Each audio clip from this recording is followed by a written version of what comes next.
Alhamdulillah sehat Guru. Alhamdulillah ya, Sehat, kita bagus bersyukur hari ya. ini. Iya. Iya, kita bersyukur ya di hari libur ini bertepatan dengan Isra dan Mi'raj, peringatan Nabi kita.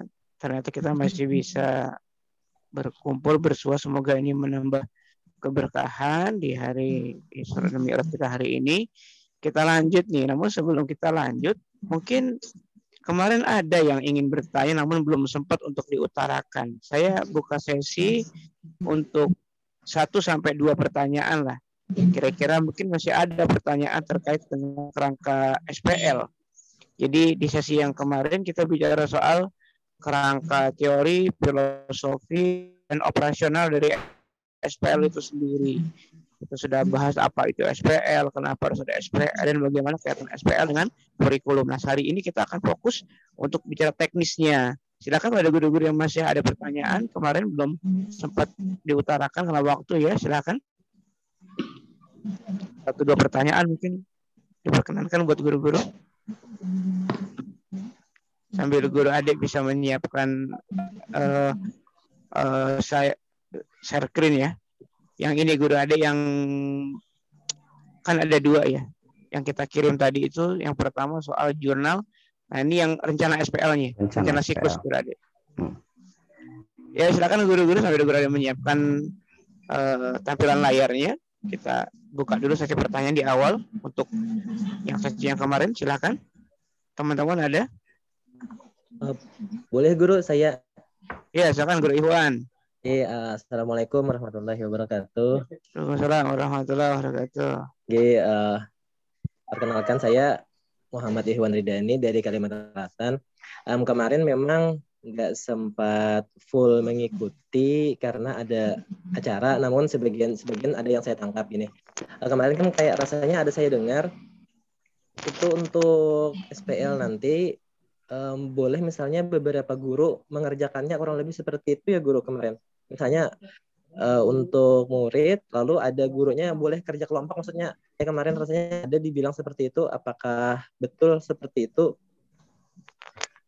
Iya, jadi karena ini kita masih dalam konteks KGP, kolaborasi guru pemimpin, sebetulnya masih sangat memungkinkan untuk ada kolaborasi antar guru ya.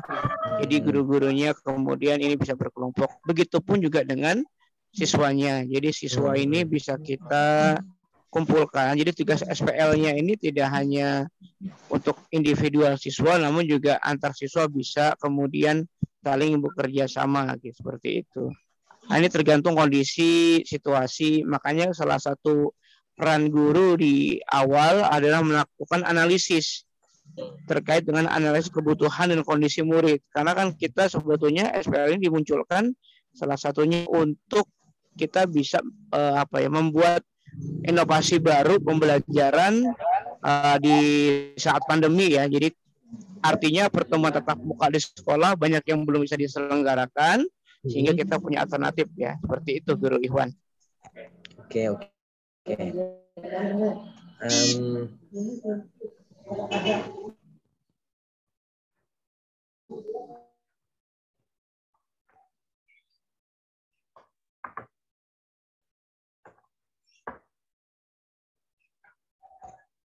Silakan guru-guru yang lain. Guru Ade boleh tampilkan sekarang, nggak apa-apa.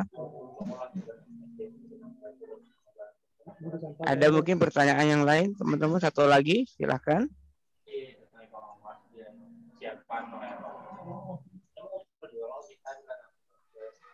Oh ya Guru Agung, boleh lagi? Ya boleh Guru. Kan saya ngajakin kawan-kawan satu sekolah untuk ikutan. Kalau di tahun kemarin itu kan kayaknya tuh ada di form yang diisi guru tuh yang untuk memilih tim leadernya gitu. Iya. Sedangkan di yang ini nggak ada untuk milih tim leader gitu ya. Nah nanti bisa kita bicarakan ya. Kalau saya pribadi sepenuhnya ini menyerahkan ke teman-teman SGE Pusat. Ada Mbak Ami, ada Guru Ade yang bisa nanti mungkin menjelaskan di akhir bagaimana prosedur soal KGP ya. Karena Kalau saya pribadi memang lebih fokus bagaimana teman-teman guru bisa menyelenggarakan SPL-nya. Tapi kalau terkait dengan tata kelola KGP mungkin nanti akan dijelaskan oleh Guru Ami atau Guru Ade, baik di forum ini maupun di grup WA ya. Tapi insya Allah tentu tetap ada TL-nya. Apalagi yang Kalimantan Selatan ya, ini TL-nya harus ada ini. Karena program KGP yang diselenggarakan oleh GI wajib menyasar untuk daerah-daerah yang akan mengikuti program POP. Oh, betul. Program organisasi penggerak, dan salah satunya kalau di SGI adalah Kalimantan Selatan. Jadi siap-siap aja Guru Ikhwan ini untuk jadi TL ya. Gitu. Jadi tidak hanya TL sih, bahkan TL ini kalau bocorannya ya nanti kita akan dengar rilisnya ya, tapi nggak sekarang, tapi ini bocoran saja. Mungkin untuk daerah-daerah yang POP, para TL tim leader dari kegiatan KGP ini mungkin nanti akan menjadi salah satu trainer utama ya di dalam POP. Jadi ini salah satu ajang bagi calon-calon fasilitator POP untuk bisa memulai debutnya dulu gitu. Jadi kita ingin lihat nih bagaimana para calon-calon trainer, bahkan namanya bukan lagi junior trainer. Kalau di OP nanti namanya bukan lagi junior trainer, bukan JT, tapi sudah naik pangkat gitu ya menjadi ST, senior trainer. Oh, ini lebih mengerikan lagi nih. Untuk udah tua gitu ya senior. Iya, siap-siap aja nanti kita akan buka ya, dan nanti ada khususnya. Jadi selepas KGP nanti ada yang namanya AGP. Kalau KGP kan kolaborasi guru pemimpin. Kalau ini AGP, Akademi Guru Pemimpin, lebih dahsyat lah ya. Dan kita hari ini tanda kutip ya sudah kehilangan banyak senior trainer gitu, karena senior trainer banyak yang nggak aktif. Alhamdulillah kita masih punya Guru Ade, Guru Ervan yang hari ini bergabung kembali di SGI. Ini para senior trainer ini. Nah, teman-teman yang tadinya JT insya Allah akan kita tanda kutip upgrading ya, atau upskilling untuk menjadi seorang ST. Ujiannya salah satunya adalah menjadi TL di KGP ini. Ya, bagaimana belajar mengelola kepemimpinan guru nanti ini menjadi salah satu prasyarat penting. Maka untuk daerah-daerah yang POP saya pikir harus wajib ikut KGP.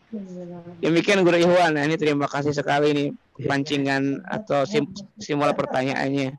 Kita langsung masuk ya teman-teman guru. Terima kasih Guru Adi sudah menampilkan. Jadi hari ini kita akan sedikit teknis. Jadi teman-teman boleh buka di laptop masing-masing. Tadi kiriman Guru ada, atau mungkin bisa lihat dulu dari tayangan yang ada di sini. Jadi sebagaimana sebuah pembelajaran ya, maka kalau kemarin kita lihat kan ada 5 tahapan tugas yang harus dikerjakan oleh guru. Yang pertama adalah analisis, dan yang kedua adalah desain, ketiga adalah development atau pengembangan, yang keempat adalah implementasi, dan yang terakhir adalah evaluasi. Nah, dalam proses desain, nah salah satunya tugas guru adalah menyiapkan rencana pembelajaran. Nah, ini tentu SPL ini tetap menggunakan rencana ya. Apa sih bedanya RPP dengan rencana siklus SPL? Bedanya adalah kalau RPP itu dibuat per pertemuan. Ya. Atau kalau sekarang bisa dilakukan RPP-nya per hari. Nah, itu. Jadi kalau RPP dibuatnya untuk kebutuhan pembelajaran per pertemuan, atau ada juga yang per hari. Ya, tapi kalau di rencana siklus SPL, rencana siklus SPL ini dibuat untuk seluruh rangkaian siklus ya, seluruh rangkaian siklus SPL. Jadi bisa ada yang 1 bulan, ada yang 3 pekan. Nah, ini tergantung perencanaannya. Jadi ini adalah rencana besar siklus SPL, yang mana teman-teman ketika ingin bikin SPL harus bikin dulu yang namanya rencananya. Tidak mungkin pembelajaran tidak ada rencana, nggak mungkin ya teman-teman. Yuk kita biasakan kalau kita ingin membuat suatu pembelajaran, maka harus ada yang namanya rencananya. Dan ini mungkin adalah rencana yang sebetulnya nggak jauh beda dengan RPP ya. Tapi kalau dari sisi isi nggak jauh beda. Hanya mungkin ini perlu saya jelaskan ulang agar teman-teman dapat refreshing ya, dapat penyegaran lagi. Baik, kita lihat. Jadi tentu ya ada identitas ya yang kita ingin tampilkan di atas, di awal, yaitu nama sekolahnya apa, kelas semesternya, nama gurunya siapa, dan periode pelaksanaan SPL-nya kapan. Jadi guru harus bisa merencanakan gitu ya. Jadi kira-kira periode SPL-nya ini dilakukan dari tanggal berapa sampai tanggal berapa, seperti itu. Ini yang kita sebut dengan rencana siklusnya. Jadi ada periode pelaksanaannya, misalkan dimulai dari tanggal 22 Maret sampai dengan 20 April, misalkan seperti itu. Nanti tergantung teman-teman rencana seperti apa. Nah, setelah identitas kita isi, maka berikutnya itu adalah kita mengisi kompetensi dasar yang ingin kita sasar. Nah, kalau bisa memang tidak satu mata pelajaran ya teman-teman guru. Jadi karena SPL ini mengikuti pola pembelajaran yang ada di SD atau MI, maka tentu harus holistik, tematik, terintegrasi. Artinya kita menggunakan tema yang menggunakan banyak kompetensi dasar dari beragam mata pelajaran. Nah, ini tergantung kebutuhan. Makanya sebelum kita bikin desain, ada analisis kompetensi mana yang akan kita gunakan dan kompetensi mana yang tidak kita gunakan. Ini merujuk pada KD yang ada di standar isi sesuai dengan tingkatan kelas masing-masing. Ya kan, IPA-nya apa? KD-nya, matematika apa? KD-nya, bahasa apa? KD-nya. Minimal sekali, syukur-syukur bisa 3 mata pelajaran yang digabung ya. Jadi ada yang diangkat ini minimal 3 mata pelajaran ya. Kalau mau 5 bisa, 6 bisa gitu ya. Ini maksimal banget. Tapi idealnya 3 sampai 4. Jadi minimal 3 bisa seperti itu teman-teman. 4 juga bisa. Itu ideal. 4 yang paling ideal ya. 3 juga minimal ya. Kalau 2 sayang sekali karena SPL ini bisa interdisipliner.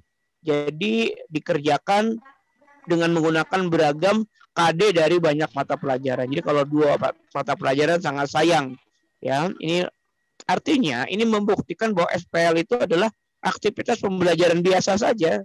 Jadi SPL ini tidak istimewa karena sebetulnya dia adalah bagian dari proses pembelajaran itu sendiri yang biasa kita lakukan di sekolah. Jadi ini bukan pembelajaran tambahan, bukan pembelajaran ekstra atau juga bukan pembelajaran ekstra kurikuler. Tapi ini adalah intrakurikuler, bisa include dalam proses pembelajaran reguler. Nah, jadi kita tentukan jaringan temanya, jaringan kompetensi dasarnya ini apa. Oke, berikutnya lagi udah ada. Kita tentukan yang namanya indikator. Ya, bisa diturunkan lagi udah ada. Nah, ini indikatornya. Jadi indikator ini ya tentu disesuaikan oleh kebutuhan kondisi masing-masing ya. Guru-guru silahkan membuat sendiri indikator atau tujuan pembelajarannya. Kalau saya cenderung untuk bikin 2, ada indikator, ada tujuan pembelajaran. Apa sih bedanya antara indikator dengan tujuan pembelajaran? Indikator itu adalah cara kita untuk bisa menentukan faktor-faktor apa yang bisa kompetensi dasar itu tercapai. Itu indikator ya. Jadi indikator itu adalah breakdown atau penjawantahan dari kompetensi dasar yang dibuat dalam rangka agar kompetensi dasar ini bisa tercapai. Jadi kriteria-kriteria apa saja yang harus dibuat agar kompetensi dasar ini dicapai, itu namanya indikator. Nah, kalau tujuan pembelajaran berarti adalah suatu target yang ingin dicapai dalam rangka indikator tersebut bisa diselesaikan seperti itu. Jadi, tapi kalau ingin indikator saja juga, kalau ingin tujuan pembelajaran saja boleh, tidak harus pakai indikator. Terserah guru-guru, ini dibebaskan ya. Jadi yang penting harus ada tujuannya. Jadi jangan sampai hanya KD-nya, kan KD itu kan terlalu luas ya. Kompetensi dasar itu terlalu luas. Bahkan ada di SD itu ada satu KD itu diselesaikan selama 6 bulan 1 semester, kan panjang. Tentu ya kita breakdown menjadi indikator. Nah, mungkin nanti harus diperjelas dengan tujuannya apa sih. Nah, ini terserah teman-teman guru ya untuk bisa menetapkan sendiri tujuan pembelajaran. Nah, apa sih catatan dari tujuan pembelajaran saat kita bikin ini? Jadi pastikan bahwa tujuan pembelajaran ini sampai level yang tertinggi, HOTS ya. Karena SPL ini bukan masuk kategori sekedar mengingat, memahami dan mengaplikasikan. Tapi yang kalau kita menggunakan pendapatnya teori taksonomi Bloom, maka pembelajaran SPL ini sampai pada level yang C6 ya.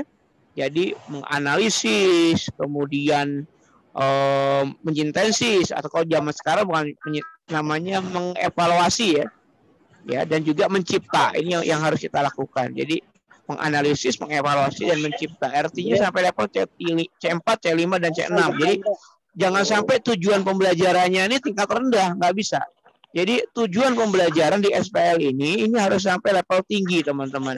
HOTS. Nah, jadi bukan lagi menjelaskan, mendeskripsikan, bukan ya, tapi sampai mencipta, membuat, menyimpulkan. Wah, ini minimal menganalisis. Nah, ini adalah tujuan pembelajaran. Jadi ini bukan untuk anak-anak, lagi-lagi SPL bukan tujuannya bukan untuk meningkatkan anak bisa menjawab soal, bukan kan. Tujuan SPL itu lebih dalam lagi. Tujuannya adalah untuk bisa mengoptimalkan kompetensi siswa yang dibangun atas kognisi, afeksi, dan juga keterampilan berpikir. Nah, seperti itu.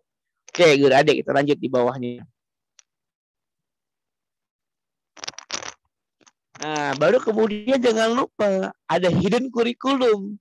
Ada kurikulum yang tersembunyi yang ingin kita munculkan di dalam SPL ini. Yaitu ada dua ya. Ada yang kita sebut dengan nilai-nilai karakter. Jadi nilai karakter apa saja.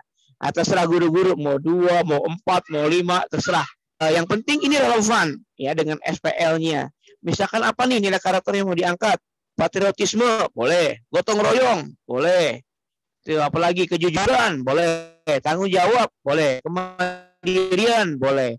Nah, ini tentu adalah karakter-karakter yang bisa kita angkat. Tapi jangan lupa, selain kita memilih dan memilah nilai-nilai karakter yang ingin kita angkat, kita pun juga harus membuat indikator pencapaiannya. Ya, tanda bahwa nilai-nilai itu sudah tercapai. Misalkan karakter ya kemarin yang sudah kita contohkan adalah nilai karakternya adalah gotong royong. Nah, kira-kira indikator bahwa nilai-nilai gotong royong ini sudah diterapkan apa? Oh, terjadi kerjasama dalam kelompok, terjadi diskusi dalam kelompok. Nah, itu kan contoh dari indikator pencapaian. Namun selain nilai-nilai, ada juga yang kita sebut dengan keterampilan berpikir dan juga keterampilan sosial. Nah, kita lihat di bawah, Guru Adik.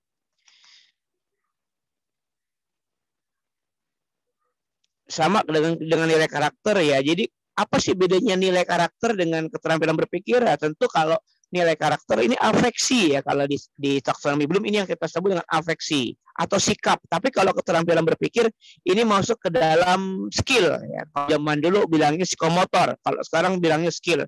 Skill ini ada dua, ada hard skill, ada juga soft skill. Nah, cuma untuk SPL ini yang ingin kita tekankan bukan hard skill, tapi lebih kepada soft skill-nya, teman-teman. Nah, soft skill-nya ini ada dua kategori, ada yang namanya keterampilan berpikir, thinking skill, ada yang namanya social skill. Nah, ini macam-macam contoh social skill itu misalkan kayak empati. Bagaimana dengan hadirnya SPL ini, murid-murid kita punya empati. Nah, apa indikator empati ini? Misalkan punya kepedulian menolong orang lain, ya ini empati. Atau bagi kita keterampilan berpikir misalkan kolaborasi. Nah, apa indikatornya? Bisa membangun kerjasama dengan beberapa pihak. Nah, seperti itu namanya keterampilan berkolaborasi. Ada lagi yang namanya kreatif, berpikir kreatif atau kreativitas. Apa indikatornya? Mereka bisa menemukan ide-ide baru dalam usaha rintisan. Nah, ini contoh ya indikatornya. Jadi guru-guru harus membuat indikator sendiri. Nah, bagaimana caranya kita bisa bikin indikator? Ya tentu cara yang paling gampang adalah nyontek ya, dari Google tuh banyak sekali. Ya, tapi kalau teman-teman juga bisa diperkenankan membuat definisi sendiri. Nah, fungsi TL adalah membantu guru-guru lain untuk bisa menetapkan keterampilan macam apa, nilai-nilai macam apa yang nanti bisa dimunculkan dalam SPL masing-masing. Nah, ini penting ya. Jadi RPP dari sekarang harus kita siapkan bahwa tidak hanya terkait dengan kognisi, namun ada nilai karakter dan ada keterampilan yang akan kita masukkan, kita tanamkan, dan pasti kita akan ukur seperti itu. Baik, lanjut.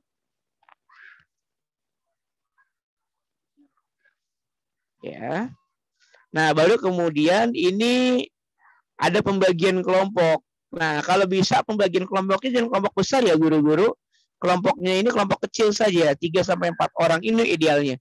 Ini kalau menggunakan teori teori pembelajaran kolaborasi atau cooperative learning, ini biasanya bikin kelompok itu jangan besar. 3-4 orang ini sudah pas. Karena kalau kebanyakan nanti ada yang nggak kerja. Ya. Jadi nomor atau nama kelompoknya ini apa? Nama anggota kelompoknya ini siapa, kelompok tersebut nama ide SPL-nya apa, lokasi SPL-nya apa, dan dijelaskan terkait dengan beberapa keterangan. Seperti itu, ini gampang. Lanjut lagi ke bawah Guru Ade. Ya, jadi jangan lupa ya dibagi kelompok. Ya, Kecuali kalau SPL ini memang individual, tidak bagi kelompok. Tapi kalau memang yang bagi kelompok baru. Nah, ini baru kita masuk ke langkah-langkah kegiatan ya. Kalau di RPP ini saya menyebutnya tahapan siklus SPL ya. Jadi siklus SPL ini bisa 2 siklus, bisa 3 siklus atau lebih ya.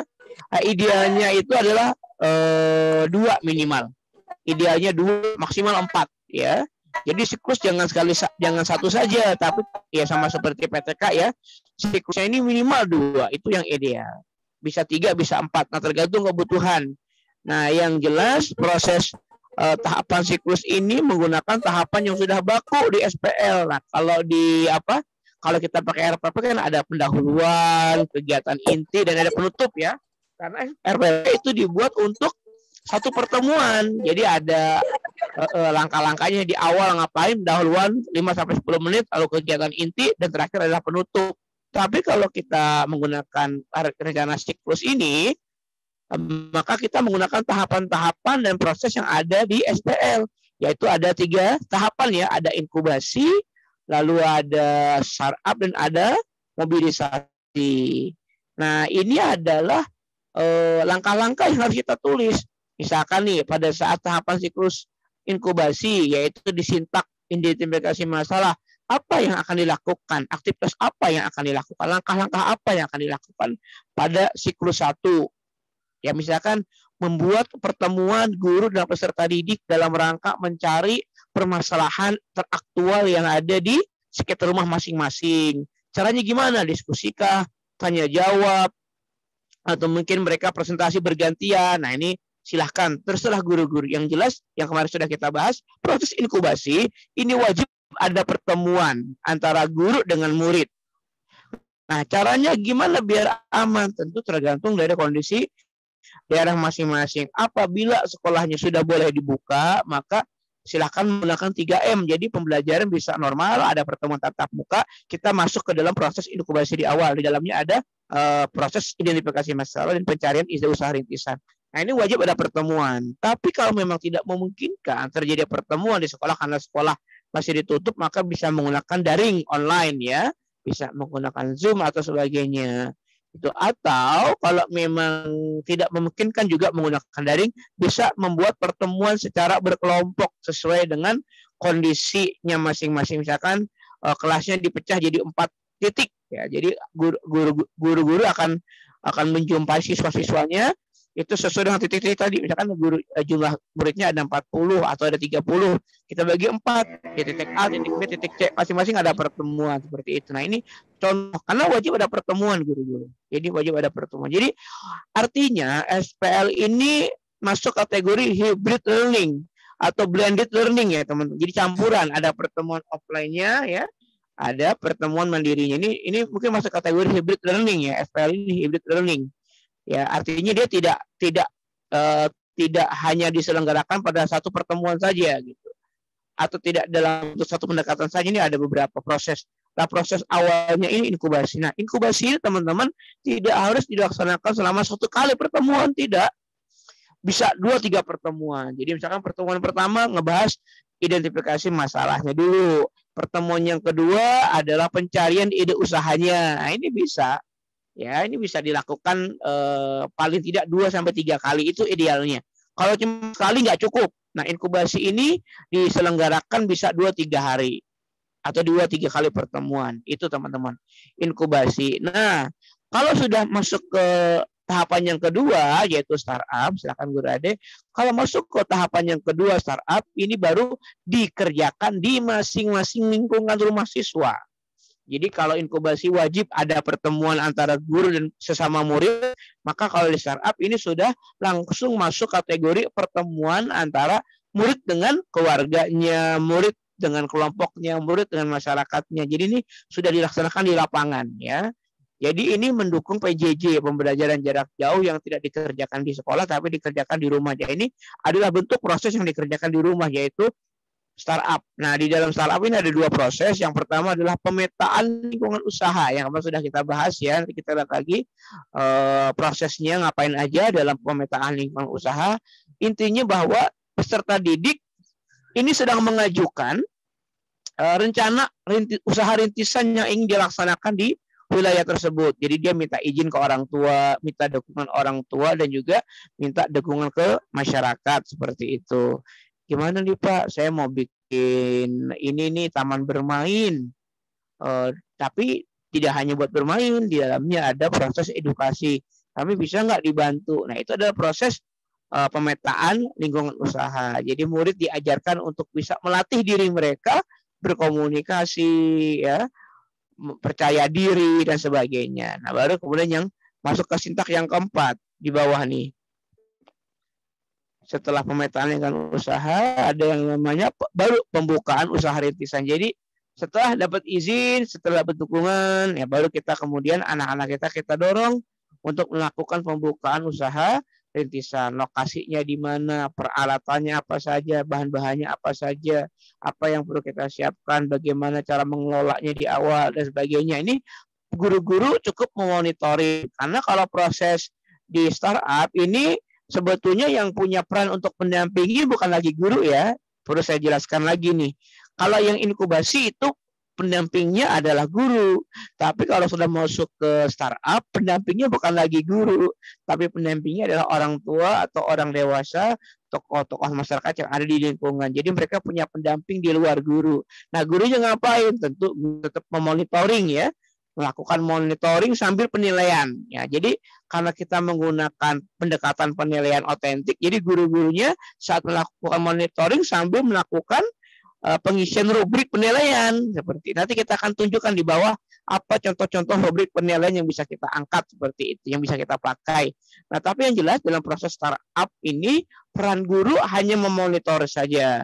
Ya, sambil mungkin tambahannya adalah memotivasi lah seperti itu, menguatkan. Tapi yang mendampingi day to day gitu ya, itu adalah orang tua mereka masing-masing. Jadi ada keterlibatan beberapa elemen pendidikan yang Ki Hajar Dewantara menyebutnya tri sentral pendidikan. Ini wujud dari kurikulum 2013 juga teman-teman guru. Yang semalam sudah kita banyak bahas ya.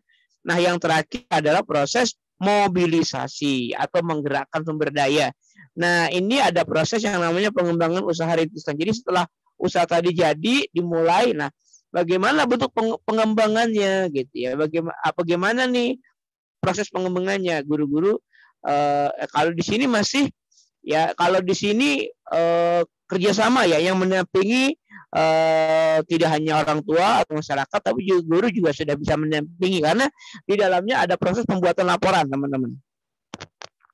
Ya, jadi dalam proses pengembangan usaha rintisan ini mereka ada beberapa kegiatan. Yang pertama, mereka harus meminta masukan, meminta tanggapan, meminta kritik dan saran dari orang tua, dari masyarakat atau dari pelanggan. Kira-kira apa nih yang harus kita perbaiki? Misalkan kalau kemarin contohnya ada yang bikin kerajinan ya, ada SPL-nya bikin kerajinan, maka ditanya. Nah tadi pertama adabnya adalah kerajinan tersebut harus dibuat oleh siswanya, bukan oleh orang tua. Jadi kerajinan itu dibuat oleh siswanya, orang tua hanya membantu atau mendampingi saja. Nah kemudian ditanya, kira-kira bagus nggak nih kerajinannya? Apa yang perlu diperbaiki? Jadi ada proses pengembangan dengan cara meminta saran, meminta masukan. Jadi siswa langsung yang bertanya, Pak, Bu, ini kira-kira gimana hasil karyaku, bagus tidak untuk di SPL-kan seperti itu. Nah kemudian ada proses pembuatan laporan ya. Jadi karena kan proses akhir, jadi si peserta didik harus bikin laporan gitu. Nah, tentu berbeda ya, bikin laporannya anak kelas 1, kelas 2 beda dengan kelas 5, kelas 6. Nah, nanti kita lihat contoh laporannya ada nanti di sesi yang keempat. Nanti jam 2 kita akan masuk ke sesi yang kedua, itu ada contoh pembuatan laporan seperti itu. Nah, berikutnya lagi di bawahnya ada yang namanya media gitu, seperti biasa FPP ya, ada media dan peralatan yang dibutuhkan. Kemudian ada penilaian dan evaluasi. Ini menggunakan, saya karena ini bukan ujian kognisi, jadi tidak menggunakan tes ya. Jadi SPL ini boleh juga menggunakan tes, tapi kalau yang saya contohkan di sini kita tidak menggunakan tes. Jadi benar-benar melakukan penilaian otentik ya, menggunakan rubrik penilaian. Ada rubrik kinerja SPL, ada rubrik pencapaian nilai karakter dan keterampilan, ada rubrik evaluasi diri, dan juga ada rubrik umpan balik orang tua dan masyarakat. Terserah guru-guru mau bikin rubrik baru juga boleh seperti itu. Nah, ini ada contohnya di bawah. Silakan guru adik.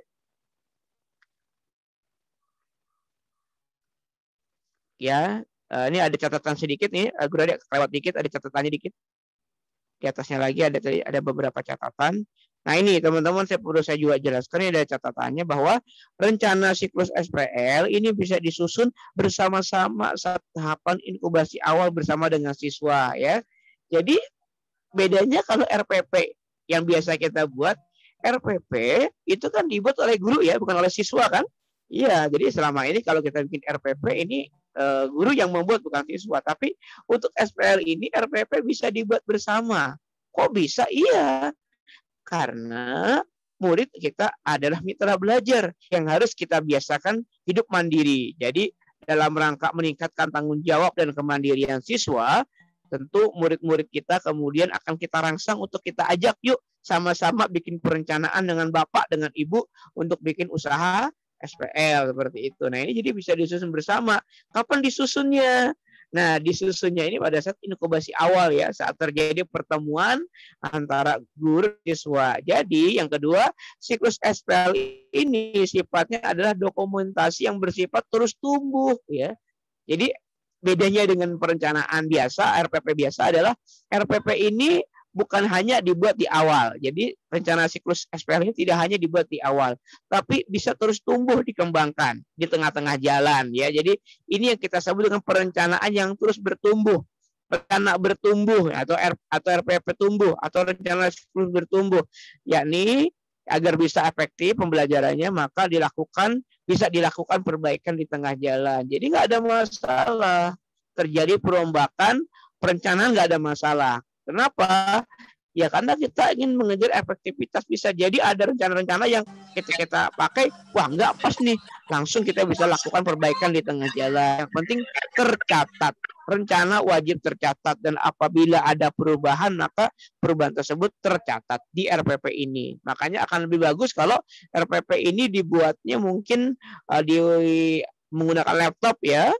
Bukan menggunakan kertas, jadi lebih enak di laptop atau mungkin kalau nggak punya laptop bisa juga di handphone juga bisa.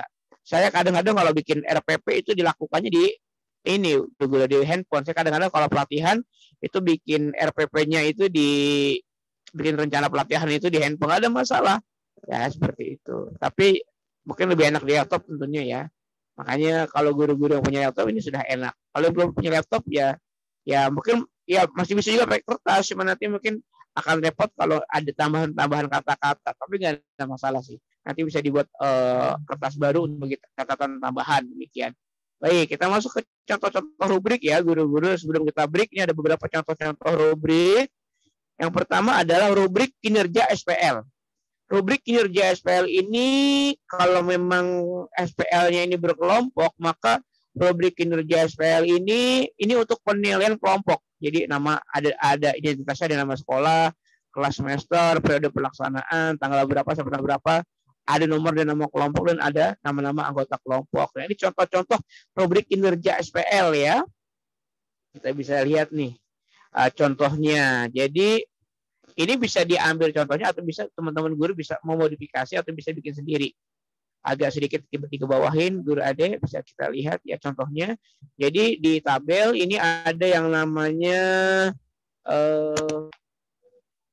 namanya aspek penilaiannya dan juga ada kriteria penilaian. Jadi ada aspek penilaian, ada yang namanya kriteria penilaian. Nah di antaranya ini bisa teman-teman guru bisa modifikasi tenang saja. Jadi misalkan kita ambil contoh satu deh. Aspek penilaiannya kita ingin ambil dari ide atau gagasan awal SPL-nya. Nah, dia akan bernilai 4 atau sangat baik ketika idenya bagus, hasil pemikiran sendiri dan mudah untuk direalisasikan. Ini bobotnya 4. Kalau bobotnya 3 berarti idenya bagus, hasil pemikiran sendiri tapi agak berat untuk direalisasikan. Nah, akan semakin ke kanan akan semakin berkurang nih, ada gradasi bobot ya. Yaitu idenya memang bagus tapi bukan pemikiran sendiri, atau ya bahkan yang nilai rendah bobot 1, idenya kurang bagus dan bukan hasil dari pemikiran sendiri. Nah, Untuk poin 1 yaitu ide gagasan SPL, aspek penilaian ini berbobot 10%. Nah, itu. Seperti itu. Ini contoh ya, nanti totalnya berapa gitu. Misalkan kalau dia dapat poin 4, berarti bobotnya tetap dapat 10% ya. Tapi kalau dia bobotnya 2, berarti hanya dapat 5% ya. Kalau bobotnya nomor 3, berarti hanya 7,5% seperti itu. Nah, ini akan bisa dihitung ya secara matematis. Kalau pakai Excel lebih enak ini seperti itu. Nah, kita contoh ambil lihat yang guru ada nomor 8, 9, 10 yang di bawah. Ini teman-teman guru bisa lihat ya, ini hanya contoh saja. Kita lihat yang nomor 8, yang 9, 10 aja. 9, 10. Nah, ini ada di bawah lagi 9, 10. Nah, ini contoh nomor 9. Nomor 9 ini aspek penilaiannya presentasi kelompok. Akan bagus ya dapat bobot 4 kalau presentasinya lengkap, sistematis, dan percaya diri. Tapi kalau kurang, misalkan kayak presentasinya lengkap, sistematis, tapi anak-anaknya orang percaya diri, berarti poinnya 3. Nah, atau presentasi sistematis dan percaya diri, tapi nggak lengkap. Nah, ini walaupun dia sistematis, percaya diri, namun anak kurang lengkap, jadi poinnya 2. Ya, poin 1 kalau presentasinya udah nggak lengkap dan juga kurang sistematis. Nah, untuk presentasi kelompok sama, ini 10%. Ada juga contoh yang nomor 10 ini hanya 5% nilainya. Jadi bobotnya kecil ya. Misalkan ini soal ide perbaikan. Wah, ide perbaikannya bagus. Ya. Mudah dan murah untuk direalisasikan. Nah, ini bisa 4 ya. Dan seterusnya. Jadi itu bobotnya hanya 5%. Jadi kalau di total ya, tadi bobotnya itu kalau di total 100% karena ada 10 aspek penilaian, masing-masing aspek itu punya bobot, ada yang 10, ada yang 5, ada yang 15%. Tapi kalau di total semuanya menjadi 100% ya. Sehingga di sebelah total yang paling sebelah kanan akan kelihatan tuh nilai dia berapa. Setelah digabungkan dari aspek nomor 1 sampai aspek nomor 10, nanti digabung poinnya dapat berapa poin. Ini pakai skala 100 ya, teman-teman. Ini bisa seperti itu. Kita lihat masuk ke rubrik yang kedua, guru adik.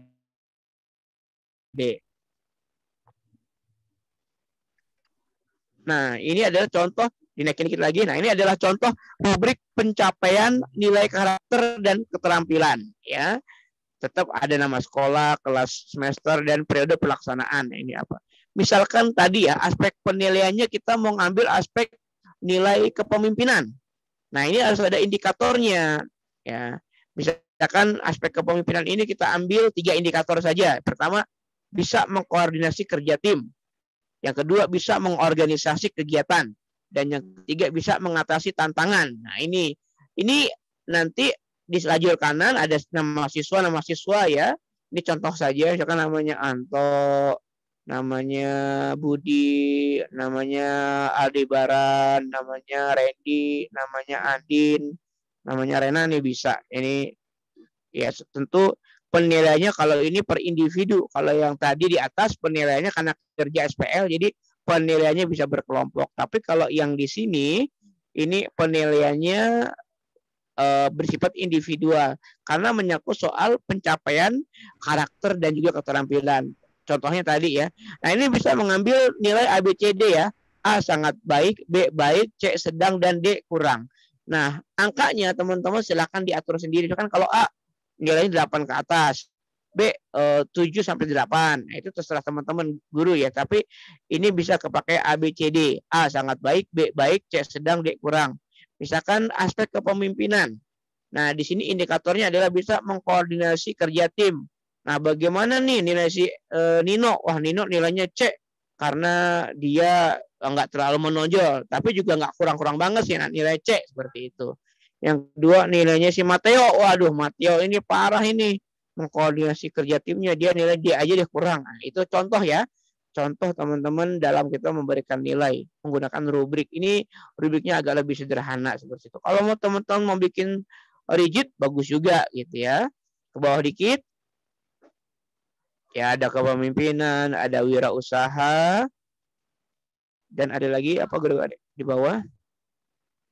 Nah, ada kreativitas, ada komunikasi, dan bla bla. Terserah teman-teman guru mau ngambil berapa karakter boleh. Nah, tapi tidak hanya karakter ya, kalau juga ada penilaian terkait untuk keterampilan berpikirnya. Kalau kepemimpinan itu karakter ya teman-teman, kepemimpinan itu karakter, wirausaha itu dia masuk ke keterampilan berpikir, kreativitas, keterampilan berpikir, komunikasi, keterampilan berpikir. Nah, bisa juga nilai gotong royongnya bisa kita angkat, apalagi kemandirian, tanggung jawab, ini bisa kita angkat. Ini contoh ya. Yang penting ada indikatornya. Jangan sampai teman-teman hanya bikin aspek penilaian saja atau aspek nilainya saja, tapi tidak pakai indikator. Harus ada indikatornya biar lebih cakep, biar lebih terukur ya, seperti itu. Berikutnya kita masuk ke rubrik yang ketiga, teman-teman. Rubrik yang ketiga adalah rubrik evaluasi diri sendiri. Jadi siapa dong yang ngisi? Yang ngisi adalah peserta didik, ya, persiswa. Jadi yang ngisi bukan gurunya. Itu terserah mereka. Yang ngisi diri mereka sendiri. Ya, jadi mereka harus kita latih untuk bisa melakukan namanya self esteem namanya kalau dalam bahasa pendidikan menggunakan teori barat namanya self esteem. Apa tuh self esteem? Jadi mereka bisa menilai diri mereka ini kemampuannya sejauh apa. Mereka bisa merefleksi diri sebetulnya kemampuannya sudah mumpuni atau belum. Nah, itu yang namanya self esteem. Salah satunya bisa menggunakan rubrik evaluasi diri sendiri. Ini contoh saja. Misalkan ya, ada pertanyaan gini, ini siswa yang ngisi ya, bukan gurunya. Apakah sudah puas dengan ide atau usaha rintisan yang telah digagas?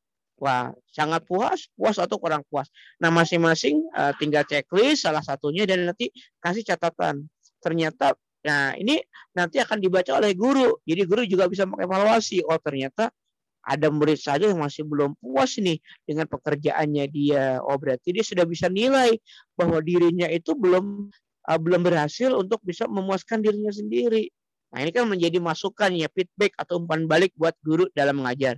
Yang kedua ada apakah ide usaha rintisan sudah sesuai dengan kebutuhan lingkungan atau belum. Nah, mereka sendiri yang menilai. Sangat sesuai, kurang sesuai.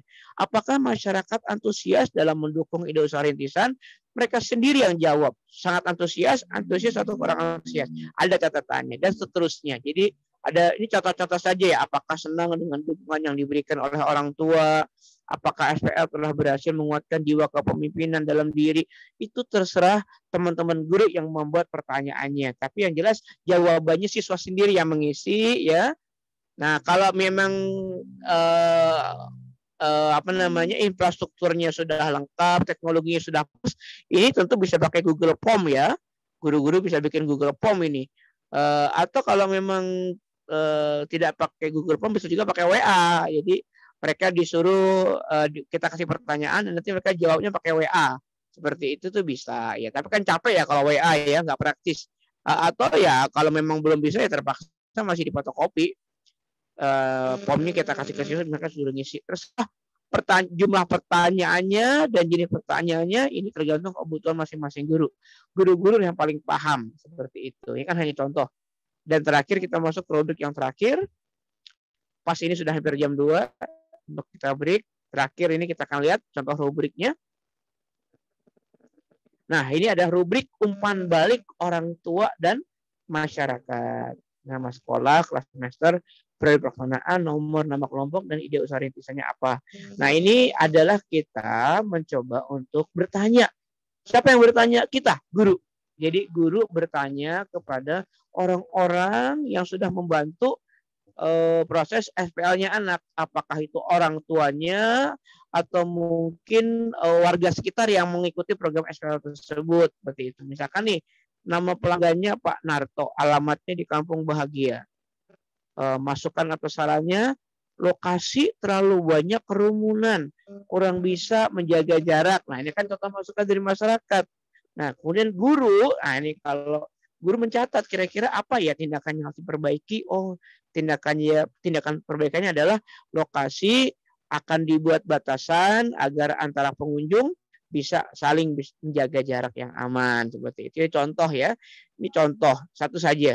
Nah, ini contoh bagaimana kita kemudian melakukan feedback atau umpan balik ya, melakukan evaluasi. Selama ini kan kita evaluasi hanya ngelihat dari rapot ya. Salah gitu ya teman-teman. Paradigma dalam kurikulum 2013 bentuk evaluasi pembelajaran ini tidak hanya berbentuk rapor ya, tapi evaluasi ini bisa berbentuk feedback atau umpan balik.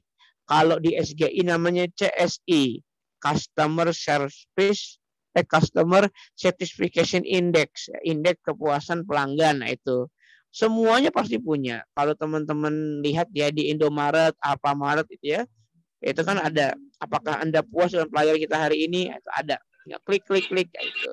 Sama sekarang semua pelayanan itu di lembaga pemerintahan maupun swasta itu ada ini ada feedback ya. Nah, ini contoh feedback dari orang tua. Dan kita harus siap. Karena kenapa? Ini fungsi evaluasi adalah demi kebaikan kemajuan proses pembelajaran kita.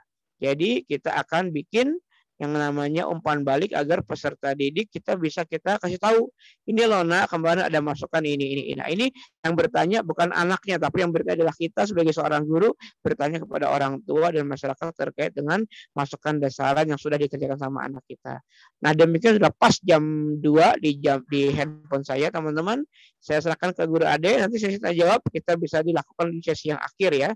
Demikian, silakan saya kembalikan ke guru Ade. Wassalamualaikum warahmatullahi wabarakatuh. Waalaikumsalam warahmatullahi wabarakatuh. Baik, demikian tadi sesi pertama ya, guru-guru. Saya harap semua guru-guru ini masih tetap semangat mengikuti sesi ini sampai selesai nanti. Insya Allah akan berakhir di jam 3. Namun untuk mengisi jeda sesi ini, kita akan ice breaking ya, yang akan dipandu oleh Guru Ervan. Silakan Guru Ervan. Baik, terima kasih Guru Ade. Ya, selamat siang guru semuanya. Salam kenal. Perkenalkan saya Ervan Jaya. Insya Allah pada siang hari ini karena 10 menit ya waktunya saya akan memandu untuk ice breaker. Suaranya kurang jelas Guru. Oh, kurang jelas. Sekarang gimana? Sudah jelas? Seperti Masih ada belum, Guru. eko-ekonya. Orangnya enggak jelas itu. Suaranya bukan orangnya. Guru Ade. Mic-nya kurang dekat mungkin Guru. Sudah? Saya cabut dulu ya. Sudah jelas kalau begini? Orangnya enggak jelas masih. Kurang jelas? Jaringan, Guru ya? Ade. Masih Guru suaranya. Tes? Sudah ya? Ya, kedengeran. Kedengeran ya, jelas. Baik, sudah jelas ya Guru Ahmadi. Insya kita ini ya relax sejenak.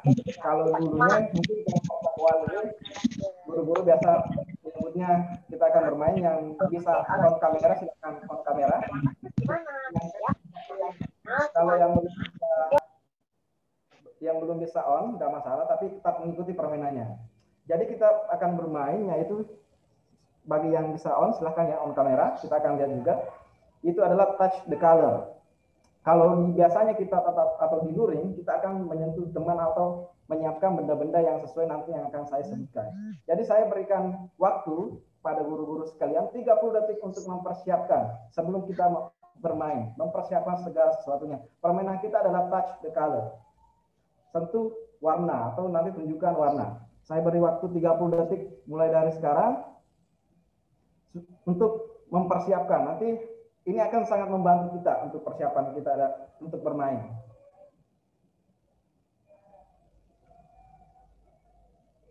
Bisa ya 30 detik. Saya hitung mundur sampai sekarang untuk mempersiapkan. Oke.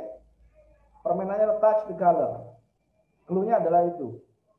Permainan pertama kita itu. Nanti kita di akhir insya Allah saya coba jelaskan dengan keterkaitan dengan materi kita dengan permainan kita.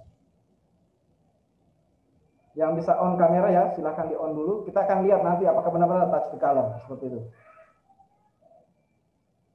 Contoh nanti permainannya seperti ini. Misalnya kalau saya menginstruksikan, berarti memang sudah persiapan ini ya. Dekat-dekat lihat di sekeliling ruangannya yang bisa dicapai. Misalnya saya mengatakan touch the color white. Di sini ada saya ini white, berarti putih. Kita sambil bahasa Inggris touch the color white.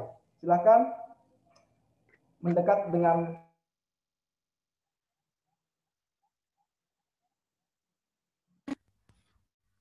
10 detik lagi. Kita akan mulai permainannya. Mohon yang tetap bermain juga, yang on kamera kita akan lihat langsung.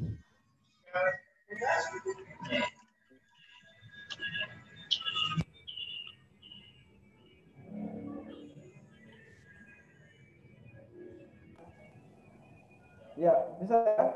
Kita mulai sekarang. Oke. Touch the color nanti perlihatkan semua ya nanti ya. Kalau enggak, berarti persiapannya seperti apa. Yang jelas dalam videonya atau kegiatan Anda menunjukkan sesuatu yang saya kerjakan atau tunjukkan. Touch the color yellow. Masing-masing perlihatkan yellow. Berarti lihat di kameranya masing-masing. Di ini. Kalau tidak, yang lain juga menunjukkan ya. Yellow. Touch the color yellow.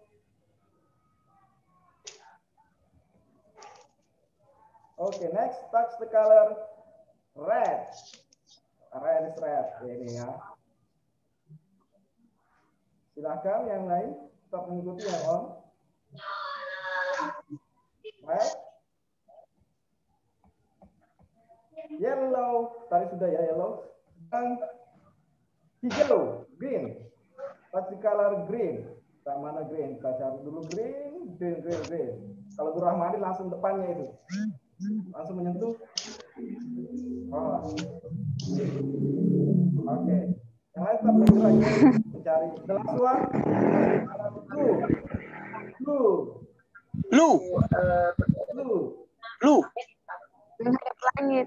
Lu. Mau melakukan menyentuh lanjut di video yang jelas saya melihat Anda memegang itu seperti saya sekarang ada blue. Oke dia. Oke, terima kasih untuk partisipasi game plan pertama itu ya. Sekarang kita akan yang game kedua. Itu belum. Guru Rahmadi ngangkat apa itu? Itu belum. Luar biasa ini perjalanannya. Oke, permainan yang kedua adalah saya akan menampilkan izin share screen. Menampilkan sesuatu di sini. Jadi penunjuknya adalah Lu mau ngecek klik mau ada situ Coklat. Jadi selesai ya Guru Ahmadi. Nanti kita lanjut lagi. Nanti bisa diperbaiki. Udah itu sendalnya disimpan Guru Ahmadi.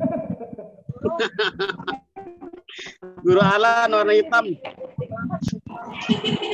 Kalau biasanya ya yang Mukanya.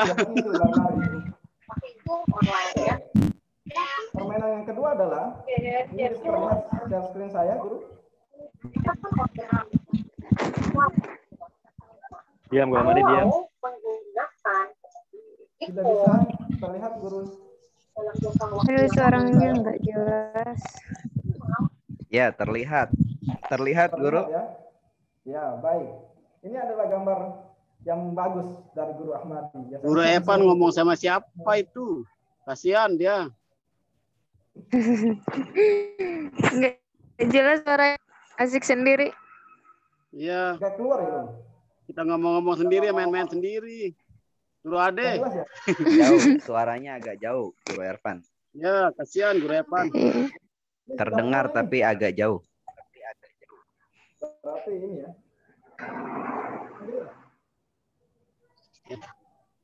Woman nangis. Izin sambil makan. Enggak jelas. Tes.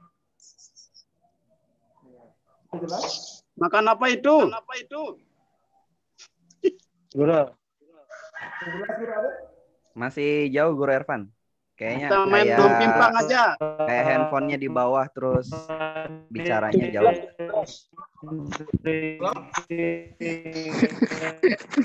Guru Alan ambil alih, mumpung mikrofonnya bagus itu Guru Alan. Halo. Nah, Guru Alan ambil alih. Jelas? Bagus nggak? Nah, Oke. Guru Ade? Ini Ya, jaringan ya. berarti ya. Sudah jelas? Sudah jelas ya? Jelas nggak? Baik. Guru Ervan pakai bahasa Jepang. Oke, sudah jelas ya. Sekarang kita akan bermain.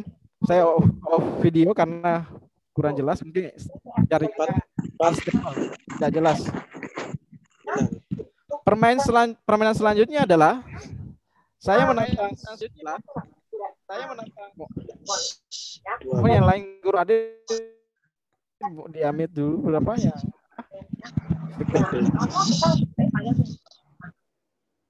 Oke, silahkan mengambil sesuatu yang bisa untuk menulis atau untuk mencoret-coret, bisa di HP Tapi diingat ya.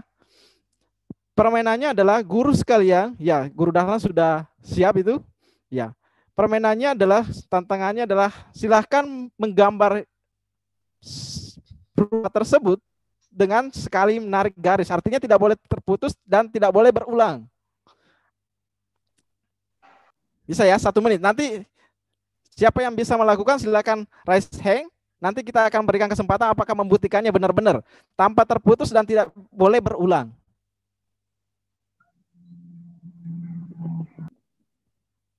Silakan dicoba 1 menit waktunya. Siapa yang bisa nanti di raise hand. Guru Ade mau dibantu kalau ada yang sudah raise hand.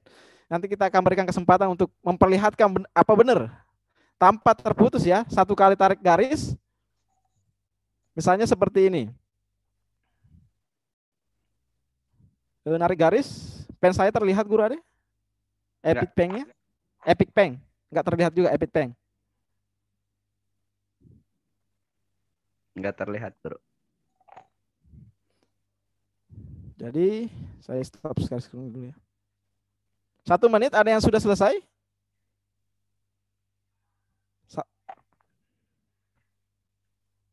Saya stop dulu, silakan. Saya coba share screen lagi. Nah itu, Guru Ikhwan. Sudah selesai. Coba diperlihatkan Guru Ikhwan. Itu tanpa terputus ya Guru? Dan cuma sekali menarik dan tidak boleh berulang. Sekali. Oke, boleh Guru diulang lagi tanpa terputus kita perlihatkan. Berarti sambil on video, sambil memperlihatkan ke teman-teman.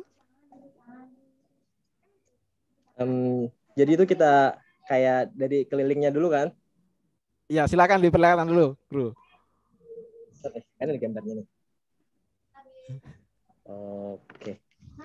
Langsung di layar aja Guru. Langsung di layar aja bisa. Iya bisa di ini sebenarnya di whiteboardnya. Whiteboard aja Guru. Bisa. Di sini aja. Di sini aja. Ya. Terlihat itu Guru.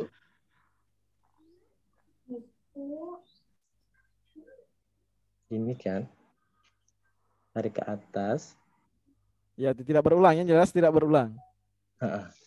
Oke. Bisa diulang lagi Guru sekali lagi, perlihatkan. Diperlihatkan.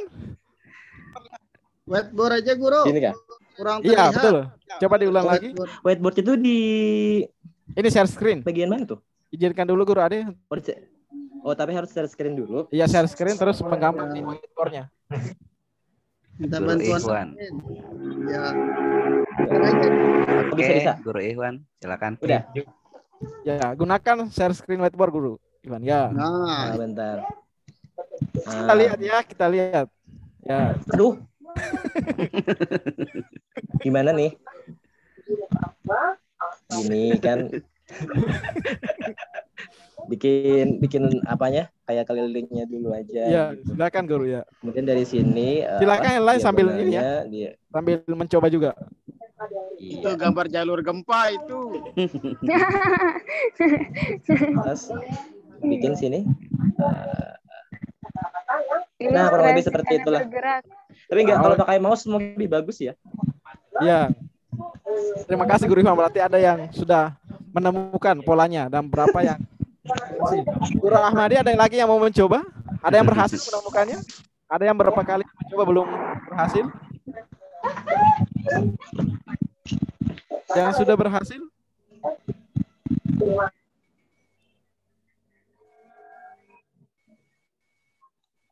Ya, terima kasih Guru Iwan ya. Jadi dari Guru Iwan tadi sudah luar biasa. Saya langsung bawa atapnya ini. Coba Guru Ahmadi mana? Langsung atapnya. Langsung atapnya. Guru Ahmadi mau coba share screen. Ya, tunggu. Atapnya ini ada. Tapi gimana caranya? 1, 2. Anda bawa atapnya langsung ini. Menggambar. Guru Ahmadi. Jualan. Ada guru yang berhasil menemukannya, Guru Maria Sisma?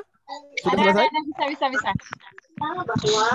Oke, Guru Maria Sisma bisa di share screen? Saya lihatin di sini ya. Jadi saya mulainya dari bawah, Ya. kemudian nyilang ke samping, silangan lagi, baru ke bawah, samping, silang. Ya. Terus? Bentar. Bentar. Terus ke samping sini, terus ke bawah, lurus, bikin segitiga, ambil, selesai. Selesai. Coba diulang sekali lagi, Guru. Jangan yang kertas itu, tapi membuat ulang yang baru. Oke ya, dari sini ya. Iya. Dari bawah. Dah. Ya. Silang. Iya. Samping. Silang. Ke bawah lagi. Samping kiri. Ke atas. Ya. Samping. Baru. Aduh, salah. Ke atas dulu. Atas. Nggak boleh terputus ya itu sebenarnya. Ya, lupa. Salah. Nggak boleh tarik lagi, harus sekali ini. Nggak boleh pindah itu dan tidak boleh berulang. Jadi ada yang ini juga ya. Silahkan dicoba. Mau dicoba lagi? 1, 2, 1. Tadi melihat catatannya ya. Bentar. 1, 2, 3. Yang berhasil boleh dikasih reaction ya, tanda hore atau apa di situ reactionnya, supaya kita bisa melihat berapa orang yang berhasil menaklukkan permainan kita hari ini. Tadi Guru Iwan sudah luar biasa ya. Gimana Guru Maria? Bisa sih kalau nggak dianuin. Tapi kenapa kalau lagi di share? Di share itu. Ya? Aduh.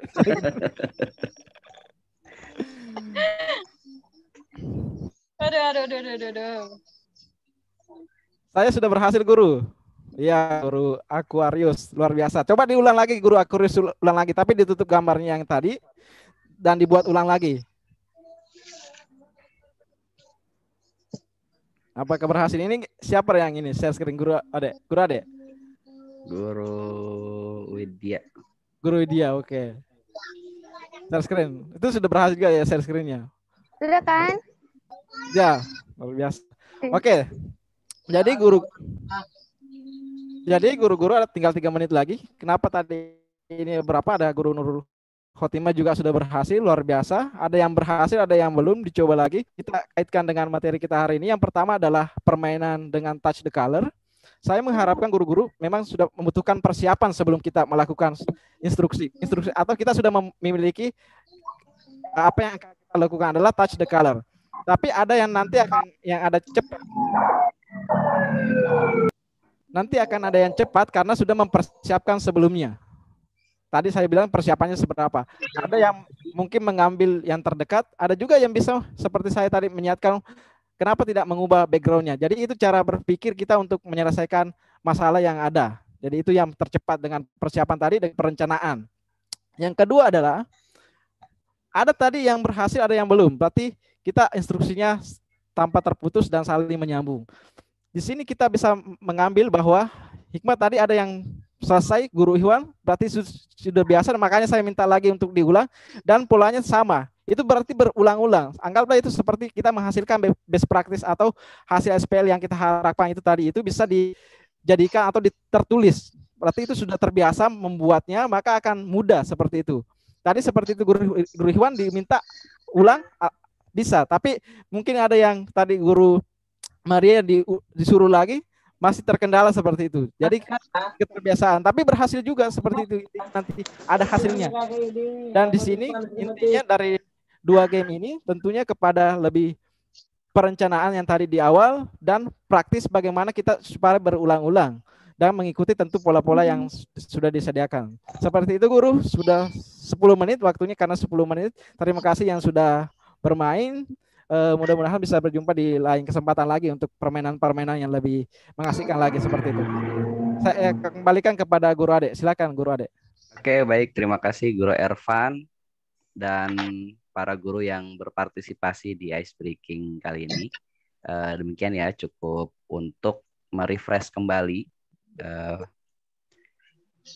mental kita, merefresh kembali semangat kita. Selanjutnya akan dilanjutkan sesi 4 oleh Guru Agung. Dipersilahkan Guru. Baik, terima kasih Guru Ade. Assalamualaikum warahmatullahi wabarakatuh. Kita kembali lagi guru-guru sambil Guru Ade menyiapkan file yang kedua, yaitu file jurnal siswa. Saya akan mencoba menjawab pertanyaan ya. Tadi ada satu pertanyaan, apakah siklus yang ada di SPL ini mirip dengan siklus yang ada di PTK? Nah, jawabannya memang ada kemiripan ya. Memang SPL ini sebetulnya dibikin siklus untuk bisa mempermudah guru-guru juga bisa melakukan PTK juga ya. Diharapkan dengan siklus SPL, guru-guru yang ada juga bisa ini ya, bisa bisa membuat siklus. Apa sih kenapa SPL harus bersiklus? Karena memang SPL ini ya, siklus SPL ini sebetulnya pengulangan. Jadi terjadi pengulangan dari proses SPL, hanya bedanya ketika ini diulang maka akan ada perbaikan. Jadi sama kayak secara esensi sama dengan PTK. Jadi kan dari PTK ada plan, do, check, reflection seperti itu. Plan, do, check, reflection, plan, do, check, reflection seperti itu. Tapi kalau di SPL 3, yaitu inkubasi, startup, dan yang ketiga adalah mobilisasi. Nah, di saat mobilisasi kita kemudian minta ada feedback, ada umpan balik. Kira-kira apa yang harus diperbaiki. Nah, hasil perbaikannya nanti akan diinkubasikan kembali, jadi diulang lagi. Jadi terjadi proses perbaikan. Jadi SPL itu terjadi pengulangan proses, hanya memang proses yang berikutnya atau siklus yang kedua, ketiga itu terjadi proses perbaikan dari siklus yang sebelumnya. Jadi tujuannya untuk prosesnya ini ada terjadi proses perbaikan seperti itu. Itu ya teman-teman guru. Jadi memang secara ada kemiripan dengan PTK.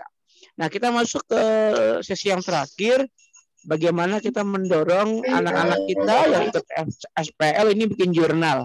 Walaupun mereka ini berkelompok, namun diharapkan mereka ini bisa bikin jurnal masing-masing, teman-teman. Jadi jurnal ini diisi oleh per individu walaupun kerjanya berkelompok. Jadi masing-masing individu mereka bikin jurnal. Nah, tentu ini yang sederhana saja ya. Teman-teman bisa modif, bisa lebih keren lagi pembuatan SPL-nya, jurnalnya. Teman-teman, ini saya bikin teman-teman saya bikin jurnal SPL ini baru tadi sekitar jam 10:30 ya. Kurang lebih baru beberapa jam lalu saya buat. Jadi memang ini sangat sederhana. Nah, kenapa? Ini membuktikan bahwa bikin jurnal itu nggak susah kok, gampang gitu ya. Hanya memang yang perlu kita rencanakan itu adalah rencana SPL-nya agak sulit. Kalau RPP sudah kita bikin jurnalnya gampang. Ini juga hanya beberapa jam lalu saya baru bikin jurnal SPL-nya seperti itu. Yang lama memang bikin perencanaan. Di mana-mana perencanaan itu pembuatannya lebih lama daripada prosesnya. Nah, itu sudah menjadi sudah menjadi kewajiban guru untuk bisa bikin persiapan. Nah, jurnal ini ada beberapa lembar. Ini hanya contoh saja, guru-guru bisa bikin sendiri. Kita lanjut, Guru Ade, ke halaman berikutnya. Nah, setelah ya silakan Guru Ade.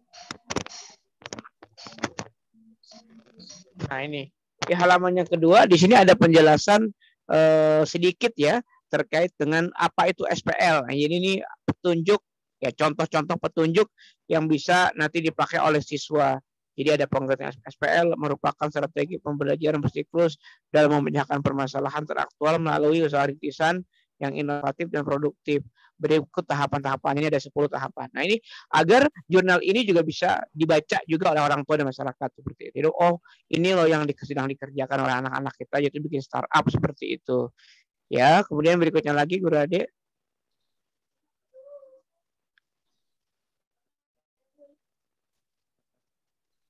Nah, kita akan meminta anak-anak kita membuat jurnal catatan ya. Jurnal itu mungkin sifatnya catatan ya, catatan siswa terkait dengan apa yang sedang mereka kerjakan. Itu jurnal ya.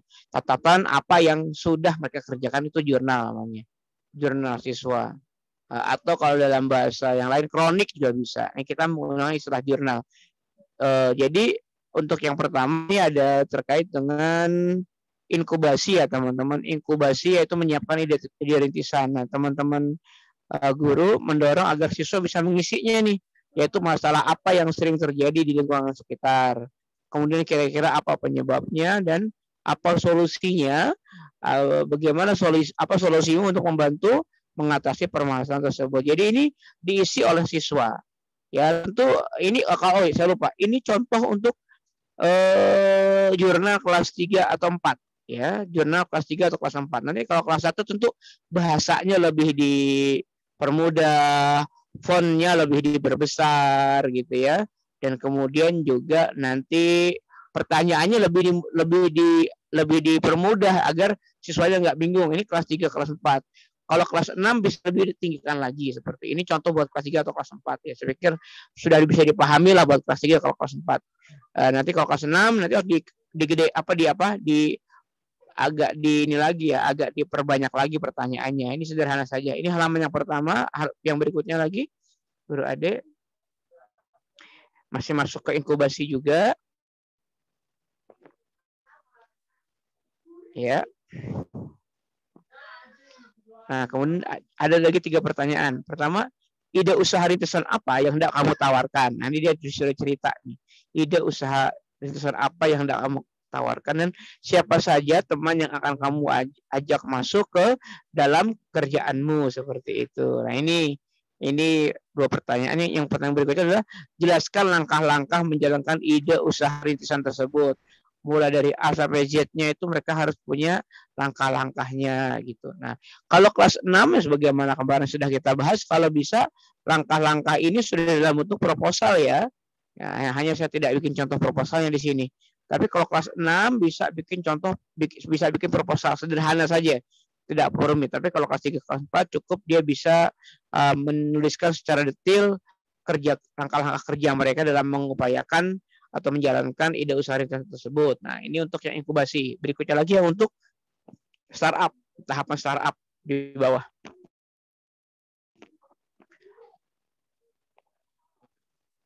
Nah, ini startup itu kan memulai sebuah usaha rintisan. Ini 2 pertanyaan awal nih.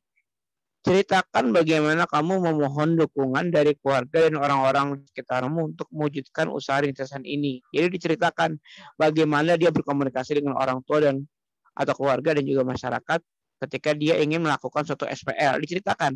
Nah, jurnal ini ditulis setelah mereka melakukan ya teman-teman. Jadi setelah mereka melakukan proses, mereka membuat catatan ini. Jadi jurnal itu ditulis setelah pelaksanaan selesai. Jadi ketika mereka sudah selesai dengan proses inkubasi, mereka tulis.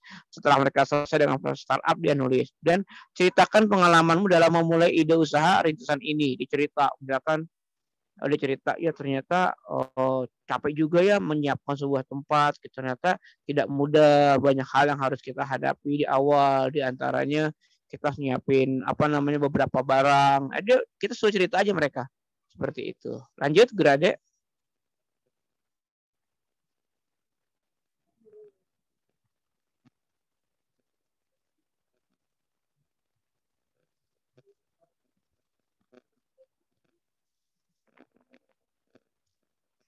Ya, nah ini kemudian untuk mobilisasi ya.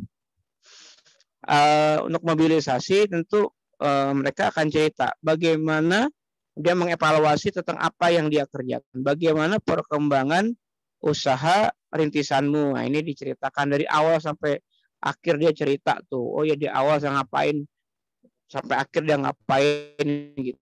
Ya kemudian dia ceritakan juga pihak-pihak mana saja yang mendukung, membantu dan mau bekerja sama dengan usaha rintisanmu. Nah, itu adalah contoh yang bisa dijawab oleh siswa ketika masuk ke dalam proses mobilisasi. Dan terakhir, tuliskan masukan dan saran untuk mengembangkan usaha rintisanmu. Nah, seperti itu. Jadi, ketika mereka sudah melaksanakan dari A sampai Z, kira-kira apa ya yang mereka bisa kembangkan berikutnya. Nah, ini adalah yang untuk masukan dan saran, ini bisa untuk jadi bahan pertimbangan perbaikan pada siklus yang berikutnya. Jadi fungsi adanya masukan dan saran ini adalah untuk untuk masukan siklus yang berikutnya. Nah, berikutnya lagi Guru Ade.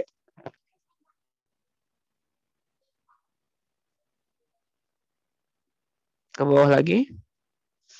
Nah, baru ini adalah kalau tadi adalah jurnalnya, kalau sekarang laporan SPL-nya. Nah, tadi ada pertanyaan nih dari Guru Rukmini ya.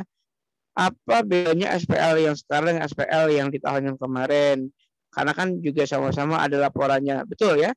Jadi gini, kalau di kalau di laporan SPL yang tahun lalu itu tidak ada laporan yang dibuat oleh siswa.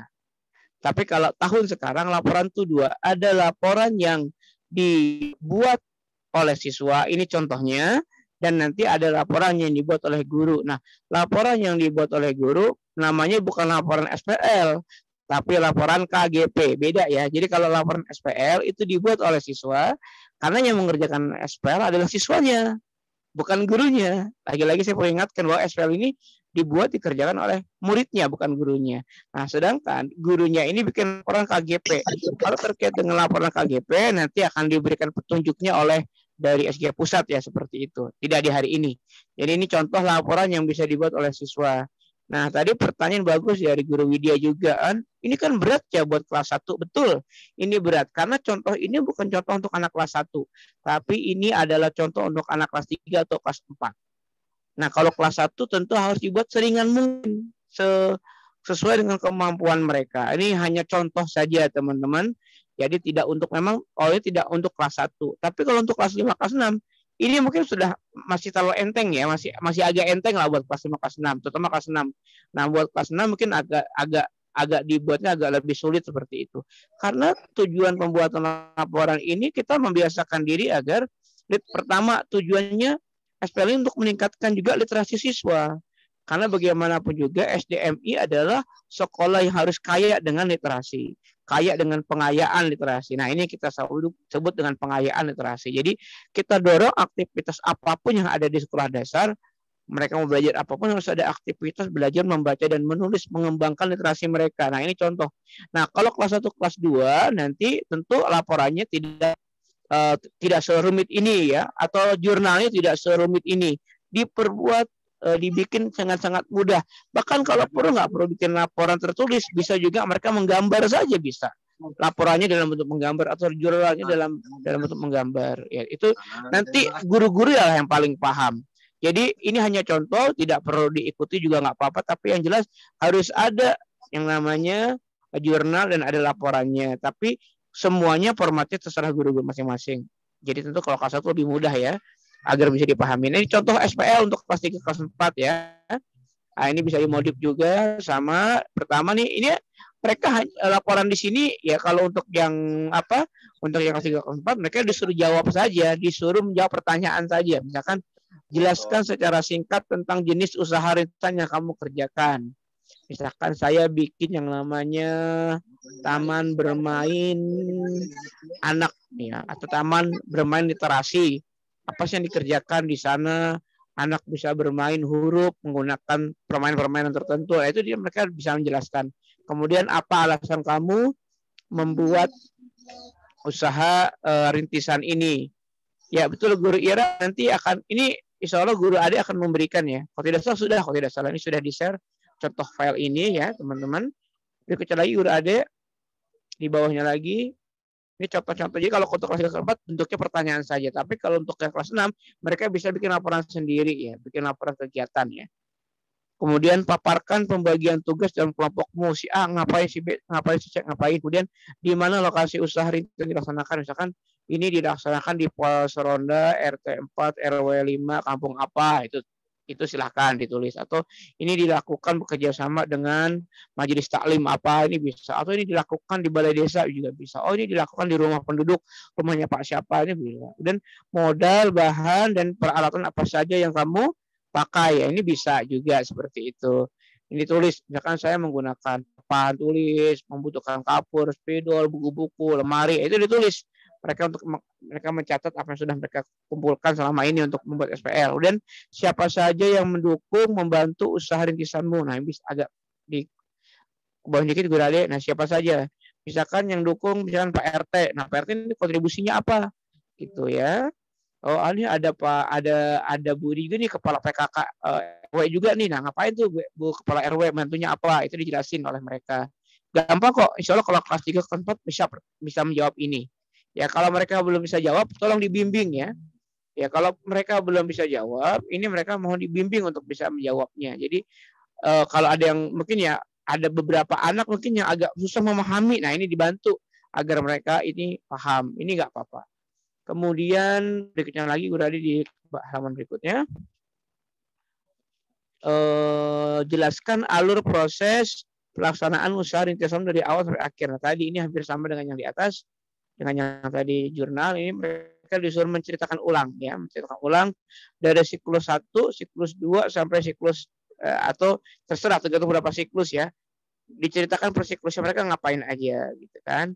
Kemudian berikutnya lagi adalah kendala apa yang kamu hadapi dan bagaimana cara kamu menyelesaikannya. Misalkan kendalanya, wah saya kemarin butuh bangku banyak, ternyata bangkunya kurang. Alhamdulillah saya bisa mengatasi dengan cara minjem bangku di tetangga-tetangga saya. Oh misalkan jumlah, saya ini bikin rendang kurang modal, duitnya kurang. Akhirnya saya bilang ke orang tua, orang tua saya bisa membantu dan juga orang tua dari siswa juga membantu. Ini bisa seperti itu. Seperti itu. Nah, kemudian apa manfaat atau dampak positif yang dihasilkan dari usaha rintisan ini, mereka disuruh mencatat nih. Kira-kira apa sih manfaatnya, dampak positifnya ini apa? Oh, gara-gara saya bikin SPL ini banyak orang tua mendukung. Nah, ini tadi ada contoh dari Bima ya. Bima tadi bagus sekali, tadi saya baca nih, saya bacakan. Kalau kegiatan berkuni juga nih, kalau kegiatan KGP di Bima 2020 banyak masyarakat yang mendukung, bahkan mereka ikut bergabung di KGP. Wah, ini alhamdulillah banget. Nah, ini menurut saya ini contoh ya bahwa masyarakat bisa kita ajak. Nah, nanti kita lihat kira-kira manfaatnya apa. Tentu siswa bisa bertanya dalam menjawab ini, siswa bisa bertanya kepada orang tua, kepada masyarakat, Bu, Pak, kira-kira manfaatnya apa sih ketika kita bikin kayak begini, seperti itu ya. Nah, ini kemudian bisa seperti lagi udah ada ke bawah lagi. Nah, ini bagaimana cara kamu mendapatkan masukan dan saran untuk mengembangkan usaha rintisanmu. Kan gini ya, kita harus biasakan membuat sesuatu itu ada evaluasinya. Sama anak-anak kita saat anak kita bikin SPL, anak-anak kita itu agar SPL-nya bagus kan mereka minta bantuan ya, minta bantuan saran, masukan, pertimbangan. Nah, kita tanya bagaimana cara kamu bisa mendapatkan saran dari orang lain. Oh, saya bikin survei, bikin angket, itu kalau orang dewasa ya. Kalau anak-anak saya nanya langsung ke Pak RT, bikin musyawarah sederhana, itu terserah mereka. Jadi kita harapkan mereka punya keberanian untuk meminta saran, masukan dari masyarakat yang menjadi warga yang menikmati program SPL-nya tersebut. Kemudian berikutnya dari masukan-masukan tadi gitu ya, ide baru apa yang kamu lakukan. Nah, ini jadi kita ceritakan, misalkan di siklus 1 ada masukan A, B, C, D. Akhirnya, wah ini ada ide baru nih, ternyata pengembangan programnya bisa ke arah yang lebih baik seperti ini. Itu ada proses penjelasannya. Kemudian yang terakhir, apa masukanmu untuk pelaksanaan SPL di kelas kita? Nah, ini adalah murni saran dari si anak itu kepada proses SPL. Misalkan, wah kalau bisa Bu, jangan lagi SPL-nya terlalu singkat. Kami kecapean kalau singkat. Misalkan SPL bisa nggak 2 bulan? Ya kan masukan ya. Atau wah Bu, ini menghasilkan banget. Bisa nggak di tahun depan kita bikin SPL? Ini masukan. Ya nanti kemudian laporan ini kalau sudah diselesaikan oleh murid, diserahkan kepada guru dan guru memberikan tanda tangan. Dan kalau bisa juga memberikan nilai ya. Wah ini gimana nih hasil laporannya, seperti itu tantangan gurunya. Jadi teman-teman kalau kita kembali melihat ya, kalau kita kembali lagi melihat proses SPL ini, memang tujuan SPL tidak hanya untuk meningkatkan kognisi anak, tapi yang paling besar adalah bagaimana anak ini punya sikap yang lebih baik, punya keterampilan berpikir yang lebih baik, punya keterampilan sosial yang lebih baik, sehingga anak ini bisa menjadi generasi unggul, bertakwa, dan juga bertanggung jawab. Ini yang kemudian bisa kita kembangkan dalam proses SPL di sekolah-sekolah kita. Nah, ini saya buka sesi tanya jawab nih guru adik nih. Silakan guru adik memandu untuk bisa proses tanya jawab sampai jam 3 ya. Silakan bagi yang sudah waktu masuk sholat asar diperkenankan untuk bisa bisa istirahat sebentar untuk sholat. Ya. Oke, baik Guru. Demikian materi tadi ya, sesi 3 dan 4 yang sudah dijelaskan oleh Guru Agung. Selanjutnya untuk lebih memperjelas atau masih ada pertanyaan yang timbul di benak guru-guru sekalian, silakan saya buka sesi pertama ya untuk 3 orang penanya.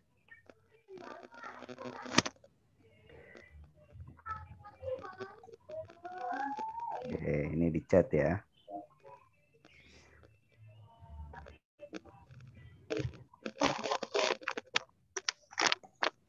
Nah ini.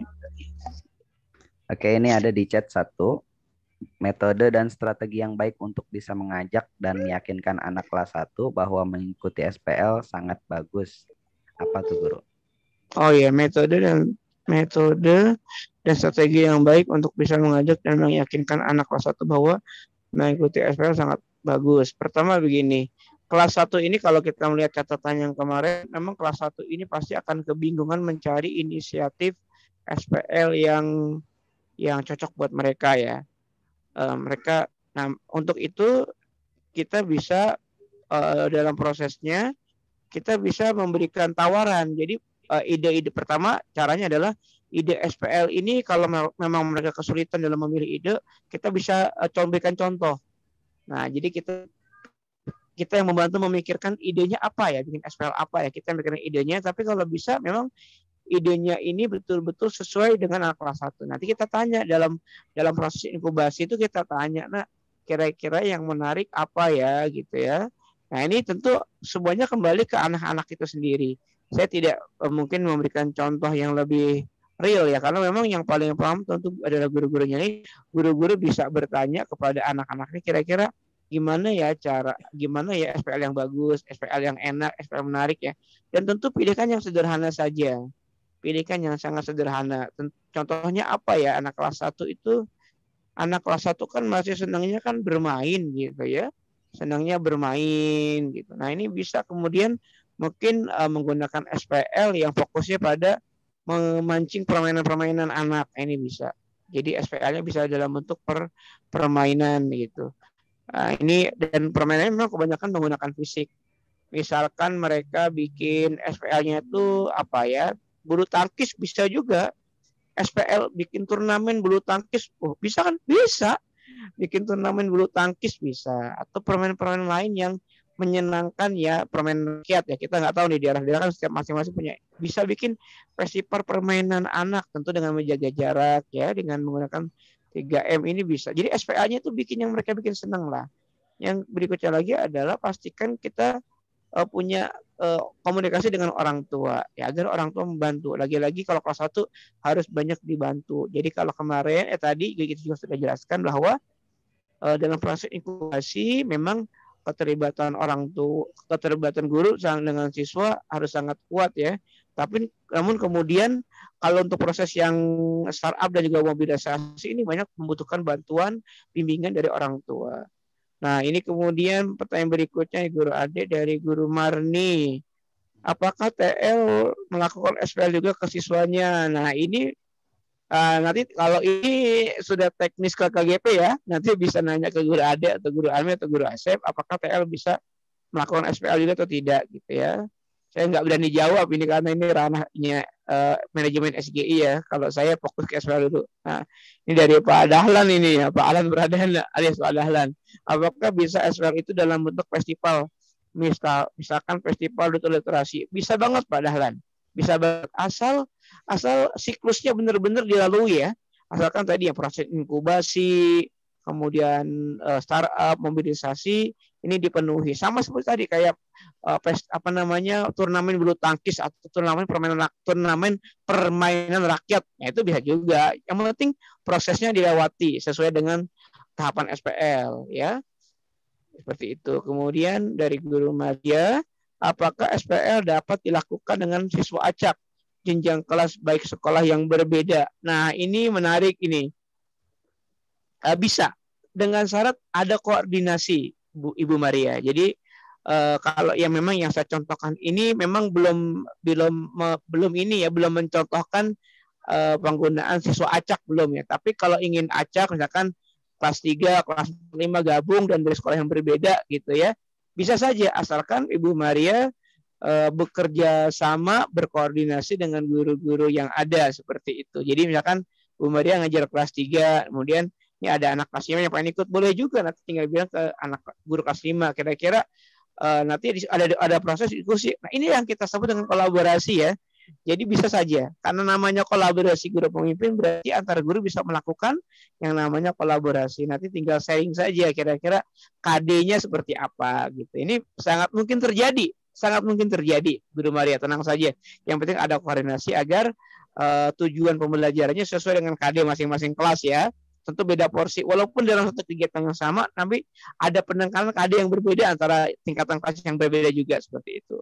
Kemudian dari Bu ya, Rasul, bagaimana cara yang sebaiknya guru tempuh jika tidak semua siswa dalam kelas kita mau ikut kegiatan SPL yang sudah direncanakan, atau jika banyak yang berhenti di tengah jalan, bagaimana dengan penilaiannya? Nah, ini menarik ya, ini menarik.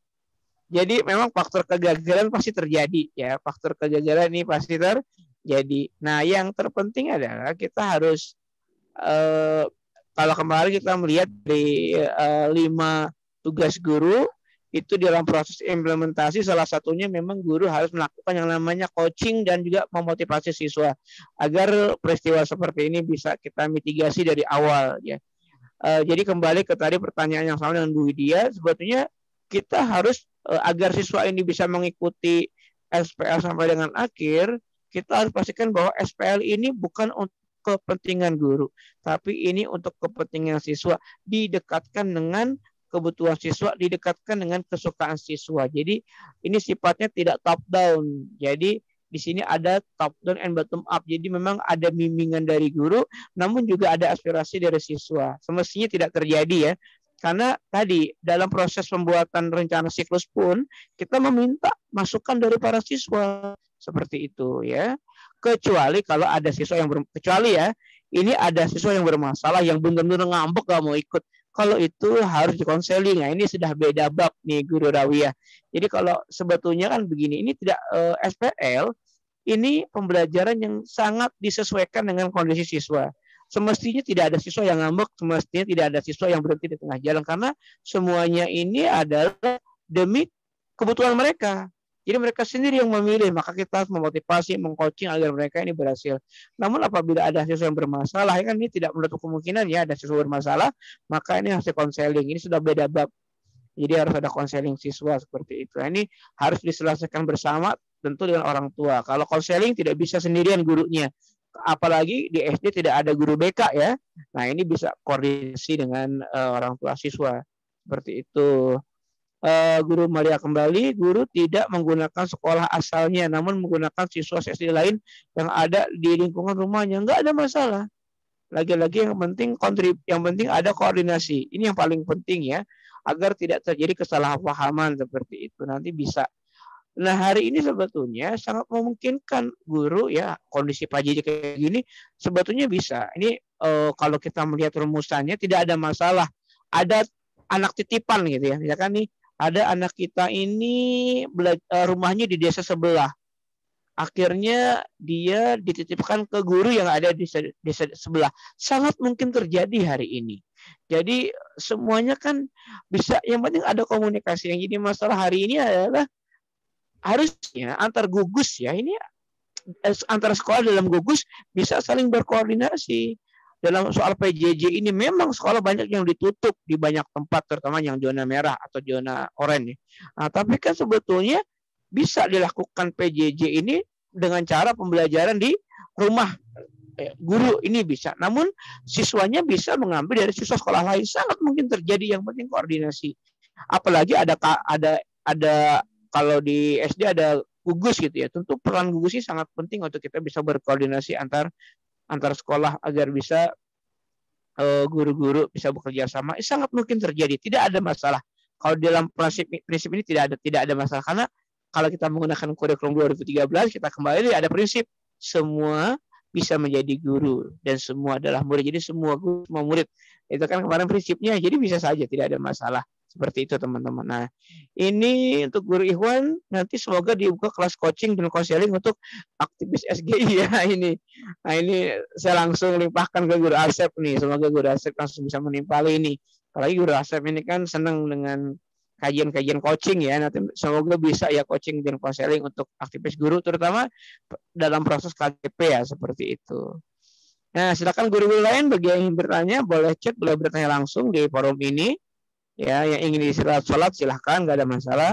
Tapi kita akan upayakan jam 3 selesai ya. Seperti itu. Masih ada waktu sekitar 10 menit teman-teman. Sayang kalau kita lewatkan. Ya, ada lagi pertanyaan guru-guru? Silahkan, kalau malas ngetik bisa langsung bertanya.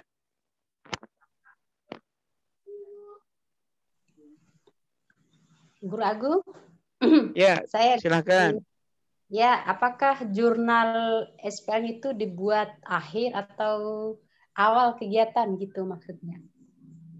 Kalau Jurnal untuk jurnal siswa. Nah, kalau jurnal siswa ini harus disiapkan dari awal. Ya, karena siswa akan mulai mengisi sejak selesai inkubasi. Jadi anak itu mulai mengisinya itu setelah mereka melewati proses inkubasi. Jadi otomatis sebelum proses inkubasi atau di awal sekali, guru-guru harus menyiapkan jurnal. Tadi saya coba bikin jurnal itu paling hanya sekitar 1-2 jam saja guru tadi. Nggak lama tadi, saya bikin hanya 1-2 jam. Itu pun sambil ngopi, sambil ngobrol, sambil makan gitu ya. Jadi nggak serius-serius amat gitu. Karena yang berat itu bikin rencana SPL-nya gitu. Kemarin saya bikin rencana SPL itu sampai 5 jam ya. Kemarin sore setelah kita sholat asar kemarin, saya acara bisa asar saya kerjakan sampai dengan jam 10 malam ya. Sambil nonton Andin itu. Sambil nonton Ikatan Cinta ya, sambil kita ngerjain rencana SPL itu 5 jam. Jadi kalau bisa ini jadi contoh, bikin rencana ya sekitar 5 jam, kalau bikin jurnal paling hanya 1-2 jam. Jadi sebetulnya nggak lama sih. Ini bisa kita siapkan, nggak berat-berat amat gitu, seperti itu. Dan ini gimana guru? Berarti dalam apa maksudnya? Misalkan 10 orang guru 10 orang siswa yang ikut SPL itu berarti 10 orang yang membuat jurnal gitu guru ya? Jadi kalau jurnal siswa hanya tinggal ngisi saja. Kalau jurnal siswa hanya ngisi saja. Kalau jurnalnya kita yang buatkan, formnya kita yang buatkan, namun nanti si siswa yang ngisinya seperti itu, yang ngisi. Jadi siswa hanya ngisi saja. Tapi kalau formnya kita yang buatkan seperti itu. Memang lebih enak di fotokopi ya. Nanti guru-gurunya menyerahkan fotokopian jurnal ke siswa dan juga nanti pengisian jurnalnya bisa dibantu oleh orang tua masing-masing. Jadi kayak LKS lah. Mungkin jurnal ini kalau di pembelajaran yang kita lakukan ini mirip kayak LKS. Hanya bedanya kalau LKS itu kognisi muatannya. Tapi kalau SPL ini kayak petunjuk ya, juknis. Makanya ini menggantikan modul. Kalau kemarin saya banyak ngomong soal modul, nah jurnal ini menggantikan modul ya teman-teman. Saya kemarin mikir bikin modul atau enggak. Oh enggak usah, cukup bikin jurnal saya cukup ya. Jadi saya ralat ya, jadi tidak harus bikin modul tapi cukup dibuatkan jurnal seperti itu. Asalkan ada petunjuk. Nah, seperti itu. Ada petunjuk penyelenggaraan SPL-nya seperti itu. Ini ada pertanyaan juga dari guru siapa ini? Dari guru Widya lagi. Oh ini, guru Rukmi dulu. Kalau saya selalu berkoordinasi dengan kepala UPT di Spora agar bisa mendorong guru lain ya untuk ikut KGP, wah ini luar biasa nih guru-guru. Jadi kalau memang bisa berkomunikasi dengan UPT atau pengawas, ini keren banget ya. Semoga banyak guru yang bisa ikut KGP gitu ya. Kemudian juga pengalaman guru? Kalau saya kan silakan. Kalau saya kan pengalaman KGP 2020 itu guru. Iya. Kan sebelum saya melakukan pembekalan terhadap grup pemimpin yang ikut KGP itu, saya koordinasi dulu sama kepala UT, kepala UPT di Kora untuk memberitahukan bahwa di Bima ini ada kegiatan KGP. Tujuannya saya itu supaya mengikutsertakan, mengisi untuk oh ya. Ibu Rukmini dulu jadi TL, Bu. Guru Rumi yang sebelumnya juga TL juga ya. Iya, saya jadi TL. Alhamdulillah saya juga ikut untuk nominasi TL kemarin itu, diseminasi nasional itu. Terbaik ya, paling kreatif ya. Iya, salah satu grup pemimpin saya yang ikut yang di nominasi terbaik juga kemarin. Alhamdulillah ya. Jadi benar memang ini akan lebih baik kalau kita memang para TL ini bisa berkoordinasi agar guru-guru di gugus bisa ikut ya. Ini luar biasa banget. Untuk guru dia apakah ada atribut untuk siswa yang mengikuti SPL? Nah, kalau dari SGI sementara belum, tapi kalau guru-guru mau bikin atributnya dipersilahkan seperti itu ya. Tapi tidak keharusan sih.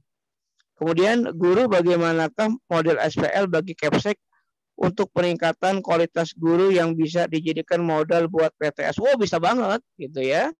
Asalkan kepala sekolahnya jadi TL atau membantu TL juga bisa. Jadi bisa gini, ada kepala sekolah meminta agar guru-gurunya bikin SPL. Nah, ini nanti proses SPL-nya bisa dibuatkan PTS, bisa juga. Gurunya bikin PTK, kepala sekolahnya bikin PTS, bisa banget, ya bisa banget. Nah, nanti dalam proses pembuatan, kalau mungkin guru-guru butuh coaching, butuh mentoring untuk kegiatan PTK dan PTS-nya, nah ini bisa menghubungi guru Asep nih.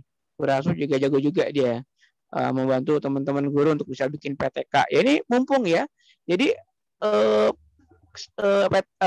SPL ini dibikin per siklus ya. Artinya memang sangat mirip dengan PTK. Jadi sayang kalau nggak dibikin PTK. Dan kalau ada keterlibatan kepala sekolah lebih bagus lagi. Kepala sekolahnya bikin SPL seperti itu. Seperti itu. Misalkan apa ya? Misalkan begini namanya. Kalau judulnya apa? Ini judulnya agak kasar gitu ya. Penyelenggaraan SPL untuk peningkatan profesional. Ya agak-agak ini untuk SPL itu kalau buat guru diantaranya untuk peningkatan kinerja guru misalkan. Tapi kalau kinerja guru kan banyak ya, ini harus ya itu bisa, itu bisa. Fokusnya memang pada ini ya, peningkatan profesional keguruan ya. Ini fokusnya kalau untuk yang PTS, ya ini bukan PTK atau PTS, ini fokusnya untuk peningkatan kinerja guru atau bisa ini parameter X-nya, ini bisa untuk peningkatan kapasitas keguruan, bisa meningkatkan kinerja guru, bisa juga meningkatkan profesional keguruan.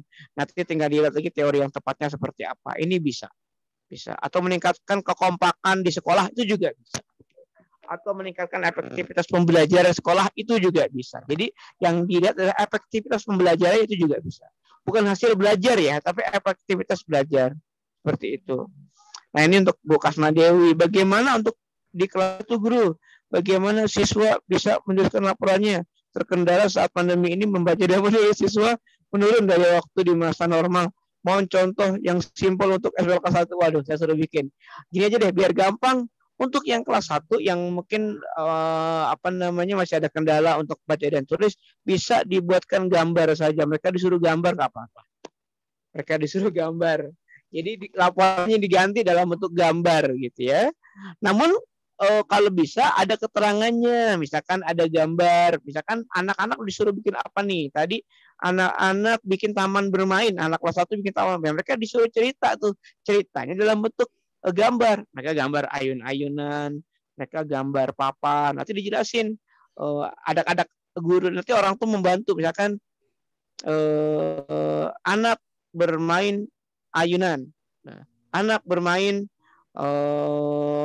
sesuatu. Jadi teman-teman bagi kelas 1 memang pasti sangat sulit, apalagi sejak pandemi anak-anak ini belum dibuka tatap muka ya, saya memahami betul. Nah, tapi ini bisa diganti laporannya dalam bentuk dalam bentuk gambar ya. Tentu gambarnya ada kata-kata singkat ya, ada frase-frase yang digunakan seperti itu ya. Anak misalkan apa ya, contoh SPL-nya buat anak kelas 1 misalkan SPL-nya ini jualan, bisa jualan bisa, kalau orang Padang apalagi ini ya, Sumbar, bisa mereka berjualan apa nih.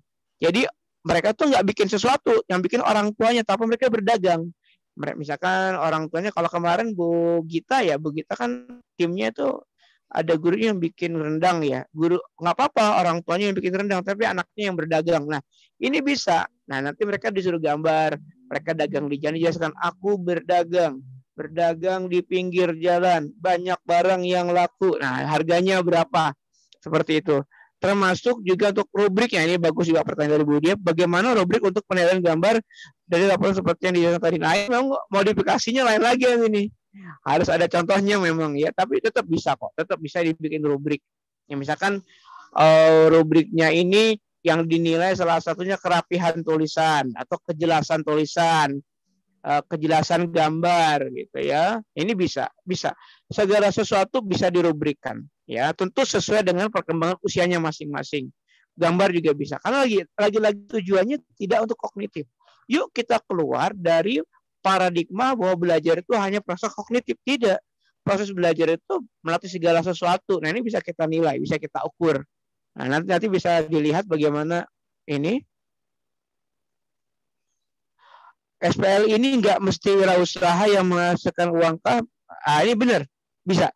Jadi yang namanya wirausaha itu, ya wirausaha itu adalah usaha untuk menaikkan nilai tambah. Saya ulang ya, wirausaha itu adalah suatu upaya yang bisa dilakukan untuk menciptakan nilai tambah. Nah, nilai tambahnya apakah uang? Tidak. Tidak harus berbentuk uang, tapi kebermanfaatan. Kalau dalam bahasa yang lebih keren, bahwa SPL ini tujuannya tidak hanya untuk menaikkan profit, atau untuk menambah profit, atau tidak hanya untuk menghasilkan profit, tapi untuk menghasilkan benefit, kebermanfaatan. Jadi wirausaha adalah suatu upaya untuk bisa meningkatkan nilai tambah yang bermanfaat. Tentu manfaatnya tidak hanya dalam bentuk uang, tapi manfaatnya dalam bentuk kebermanfaatan. Misalkan bikin TBM. Bikin TBM apa bentuk kebermanfaatannya? Tentu bukan jualan ya, tapi bagaimana ketika banyak masyarakat ini membaca buku, mereka akan meningkat pengetahuannya. Jadi yang bertambah adalah pengetahuannya. Jadi betul ya, Guru Jahira telah tadi sudah membantu kita untuk diingatkan bahwa tidak hanya uang, betul, tapi juga kebermanfaatan. Jadi tidak hanya profit, namun juga benefit, atau bukan hanya tidak harus ada uangnya hasilnya, tapi dalam bentuk peningkatan pengetahuan, peningkatan kesadaran sosial dan sebagainya. Jadi anak-anak kita diminta untuk berwirausaha. Nah, kalau tidak salah kan kalau kita lihat dari kompetensi kepala sekolah ya, mungkin nanti Pak Dalam bisa menambahkan nanti di chat. Jadi yang namanya yang namanya wirausaha itu menjadi salah satu kompetensi dari kepala sekolah kalau tidak salah. Kompetensi entrepreneur kalau tidak salah. Jadi kemampuan entrepreneur harus ada. Apakah itu untuk nyari uang? Tidak. Itu bukan untuk guru kepala sekolah nyari uang, tidak. Tapi untuk kepala sekolah bisa mengelola sekolah dan bisa menambah nilai tambah, menambah ya. Kemudian tiap kelompok nggak harus sama ya jenisnya. Misalkan yang satu TBM, yang lain. Oh iya benar, bisa saja. SPL ini bisa beraneka ragam bentuk. Ya, jadi tidak harus satu kelas sama semua, nggak harus gitu ya. Yang penting kalau upayakan mereka bisa berkelompok dan satu kelompok yang sama. Tapi kalau antar kelompok bisa berbeda. Yang satu TBM, yang satu pertanian, yang satu peternakan, yang satu dagang, yang satu bikin rendang, yang satu bikin taman bermain, yang satu bikin pos kamling, yang satu bikin pengendalian banjir, macam-macam. Oh banyak, beraneka ragam. Tergantung masalahnya. Makanya harus ada keahlian dari para guru ini untuk bisa membaca situasi. Yang paling pokok tuh apa ya? Misalkan kalau di kampung saya ini kasihan banget ya, banyak anak-anak ini berkeliaran nggak sekolah. Jadi gara-gara pandemi jadi anak-anak nggak bersekolah. Tapi malah banyak yang nongkrong. Wah, apa yang harus saya bikin? Wah, bikin majelis taklim deh. Bisa juga siswa bikin majelis taklim. Misalkan anak-anak kelas 6 bikin majelis taklim untuk anak-anak PAUD. Bisa juga. Jadi yang penting ada usaha mereka untuk menciptakan nilai tambah. Itu sudah masuk nilai usaha. Dan bisa beraneka ragam peran ya yang bisa dibuat. Jadi guru-guru, yuk kita ajak murid-murid kita untuk bisa berkontribusi di masyarakat. Mumpung pandemi, mumpung PJJ, belajarnya banyak dari rumah. Jadi kita upayakan ada aktivitas belajar, pengalaman belajar yang penuh dengan makna dan efektif. Hanya memang tidak hanya untuk kognitif saja, tapi juga untuk pengembangan sikap dan juga keterampilan berpikir. Lagi-lagi itu. Ke-13 tujuan utamanya tidak untuk peningkatan nilai UN ya. Coba kita lihat ujian nasional sudah tidak ada lagi sejak tahun kemarin. Jadi nggak usah takut. Jadi kita tuh belajar itu benar-benar untuk mengoptimalkan semua daya upaya, daya pikir, daya nalar, daya sosial, ya, keterampilan berpikir siswa. Tidak hanya untuk kognisi saja. Itu sudah sesuai dengan kurikulum kita hari ini. Jadi SPL ini adalah penanda kita siap untuk masuk ke paradigma masa depan, paradigma yang baru. Nah, di akhir teman-teman karena sudah jam 15.05, mohon maaf saya belum bisa memperpanjang lagi karena waktu sudah cukup. Jadi teman-teman di akhir saya ingin menambahkan bahwa isu pembelajaran ini sudah mulai bergeser. Ya, saya ulang ya. Isu pembelajaran teman-teman sudah mulai bergeser. Kalau dulu isunya adalah terjadinya transformasi atau perubahan dari belajar pasif menjadi belajar aktif. Dari passive learning menjadi active learning. Itu 20 tahun yang lalu. 20 sampai 30 tahun yang lalu isunya adalah pembelajaran ini mengalami yang namanya transformasi dari belajar pasif menjadi belajar aktif. Salah satu dibuktikan dengan PAIKEM.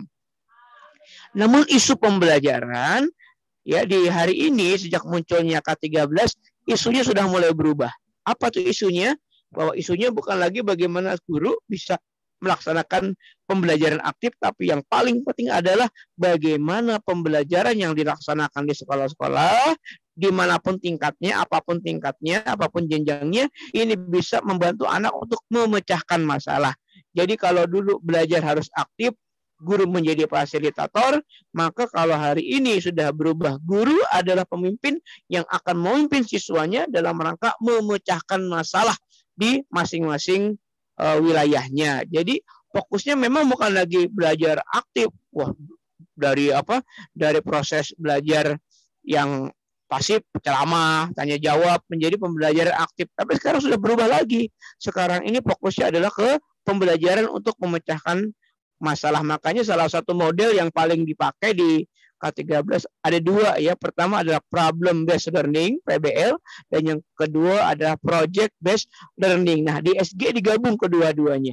Jadi PBL problem based learning dan juga project based learning digabung dikembangkan menjadi SPL. Apa tuh SPL? Startup Project Leadership, bahwa mereka harus melatih kepemimpinan mereka untuk bisa membuat suatu usaha rintisan, suatu proyek yang bisa memecahkan masalah di sekitar mereka. Jadi yuk ajak anak kita untuk punya kemampuan keterampilan berpikir yang lebih, keterampilan sosial yang lebih baik lagi, punya kepekaan sosial, kepedulian sosial kepada sesama, dan juga bisa meningkatkan daya kritis dan kreativitas mereka agar bisa memecahkan masalah di sekitar mereka. Demikian dari saya, Guru Agung. Teman-teman yuk kita belajar banyak lagi soal kurikulum, belajar kembali soal model-model pembelajaran, belajar kembali soal keguruan, dan yang paling penting adalah kita belajar untuk membaca masa depan. Nah, ini penting. Belajar untuk membaca masa depan. Gimana caranya? Ya, tentu ini banyak bacaan, tidak hanya buku ya. Ada di Google, ada di internet. Ya, kami di SG sendiri insya Allah dari tahun kemarin kita sudah mulai membudayakan pembahasan jurnal ya. Pembahasan jurnal ilmiah. Semoga nanti di Ramadan kita ketemu lagi nih di Forum Guru Nusantara ya. Forum Guru namanya tidak salah itu ya, Forum Guru Nusantara ya. Yang kita laksanakan di Ramadan di antaranya untuk membahas beberapa jurnal-jurnal internasional. Nanti kita akan bahas karena guru harus banyak belajar. Hari ini kita dituntut untuk banyak melakukan perubahan. Setidaknya ada 3 perubahan besar, ada 3 disrupsi besar. Yang pertama adalah pandemi COVID membuat kita harus banyak berubah. Yang kedua adalah kemunculan teknologi digital 4.0 dan yang terakhir adalah perubahan geopolitik dunia termasuk perubahan iklim. Ini mendorong kita, memaksa kita untuk berubah. Kita tinggalkan pola-pola lama gitu ya. Kita masuk bertransformasi ke dunia baru. Nah, SPL menuntun kita dan juga menuntut kita untuk menjadi guru yang lebih kreatif lagi, banyak belajar lagi, banyak baca lagi, lebih kritis lagi, dan terbuka dengan perubahan. Demikian Guru Agung. Wassalamualaikum warahmatullahi wabarakatuh. Waalaikumsalam warahmatullahi wabarakatuh. Terima kasih Guru Agung atas penjelasannya kepada para tim leader untuk membuat pengembangan SPL dan juga implementasi serta evaluasi SPL.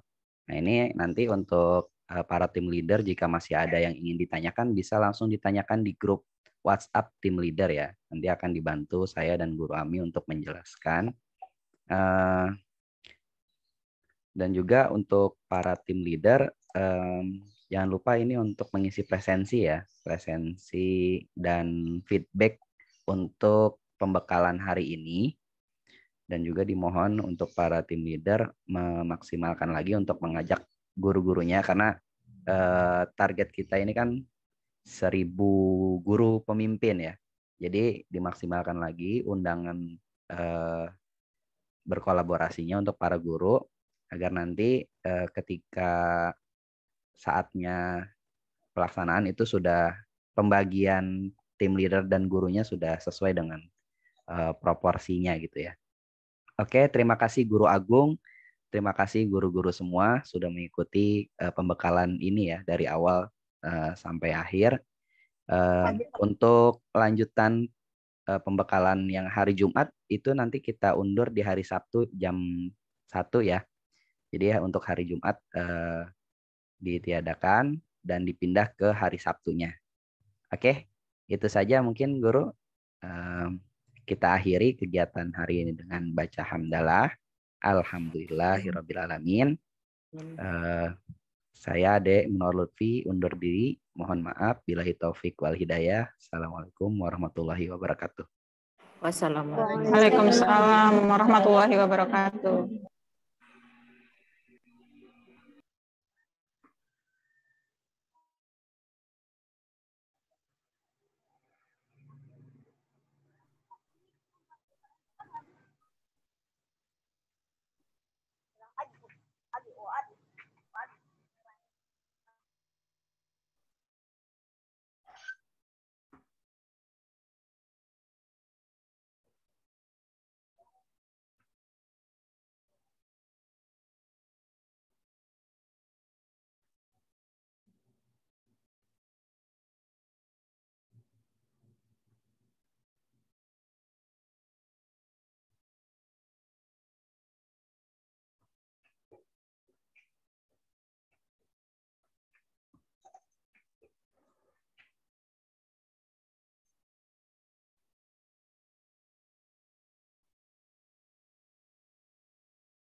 Zoom-nya saya tutup ya Guru ya.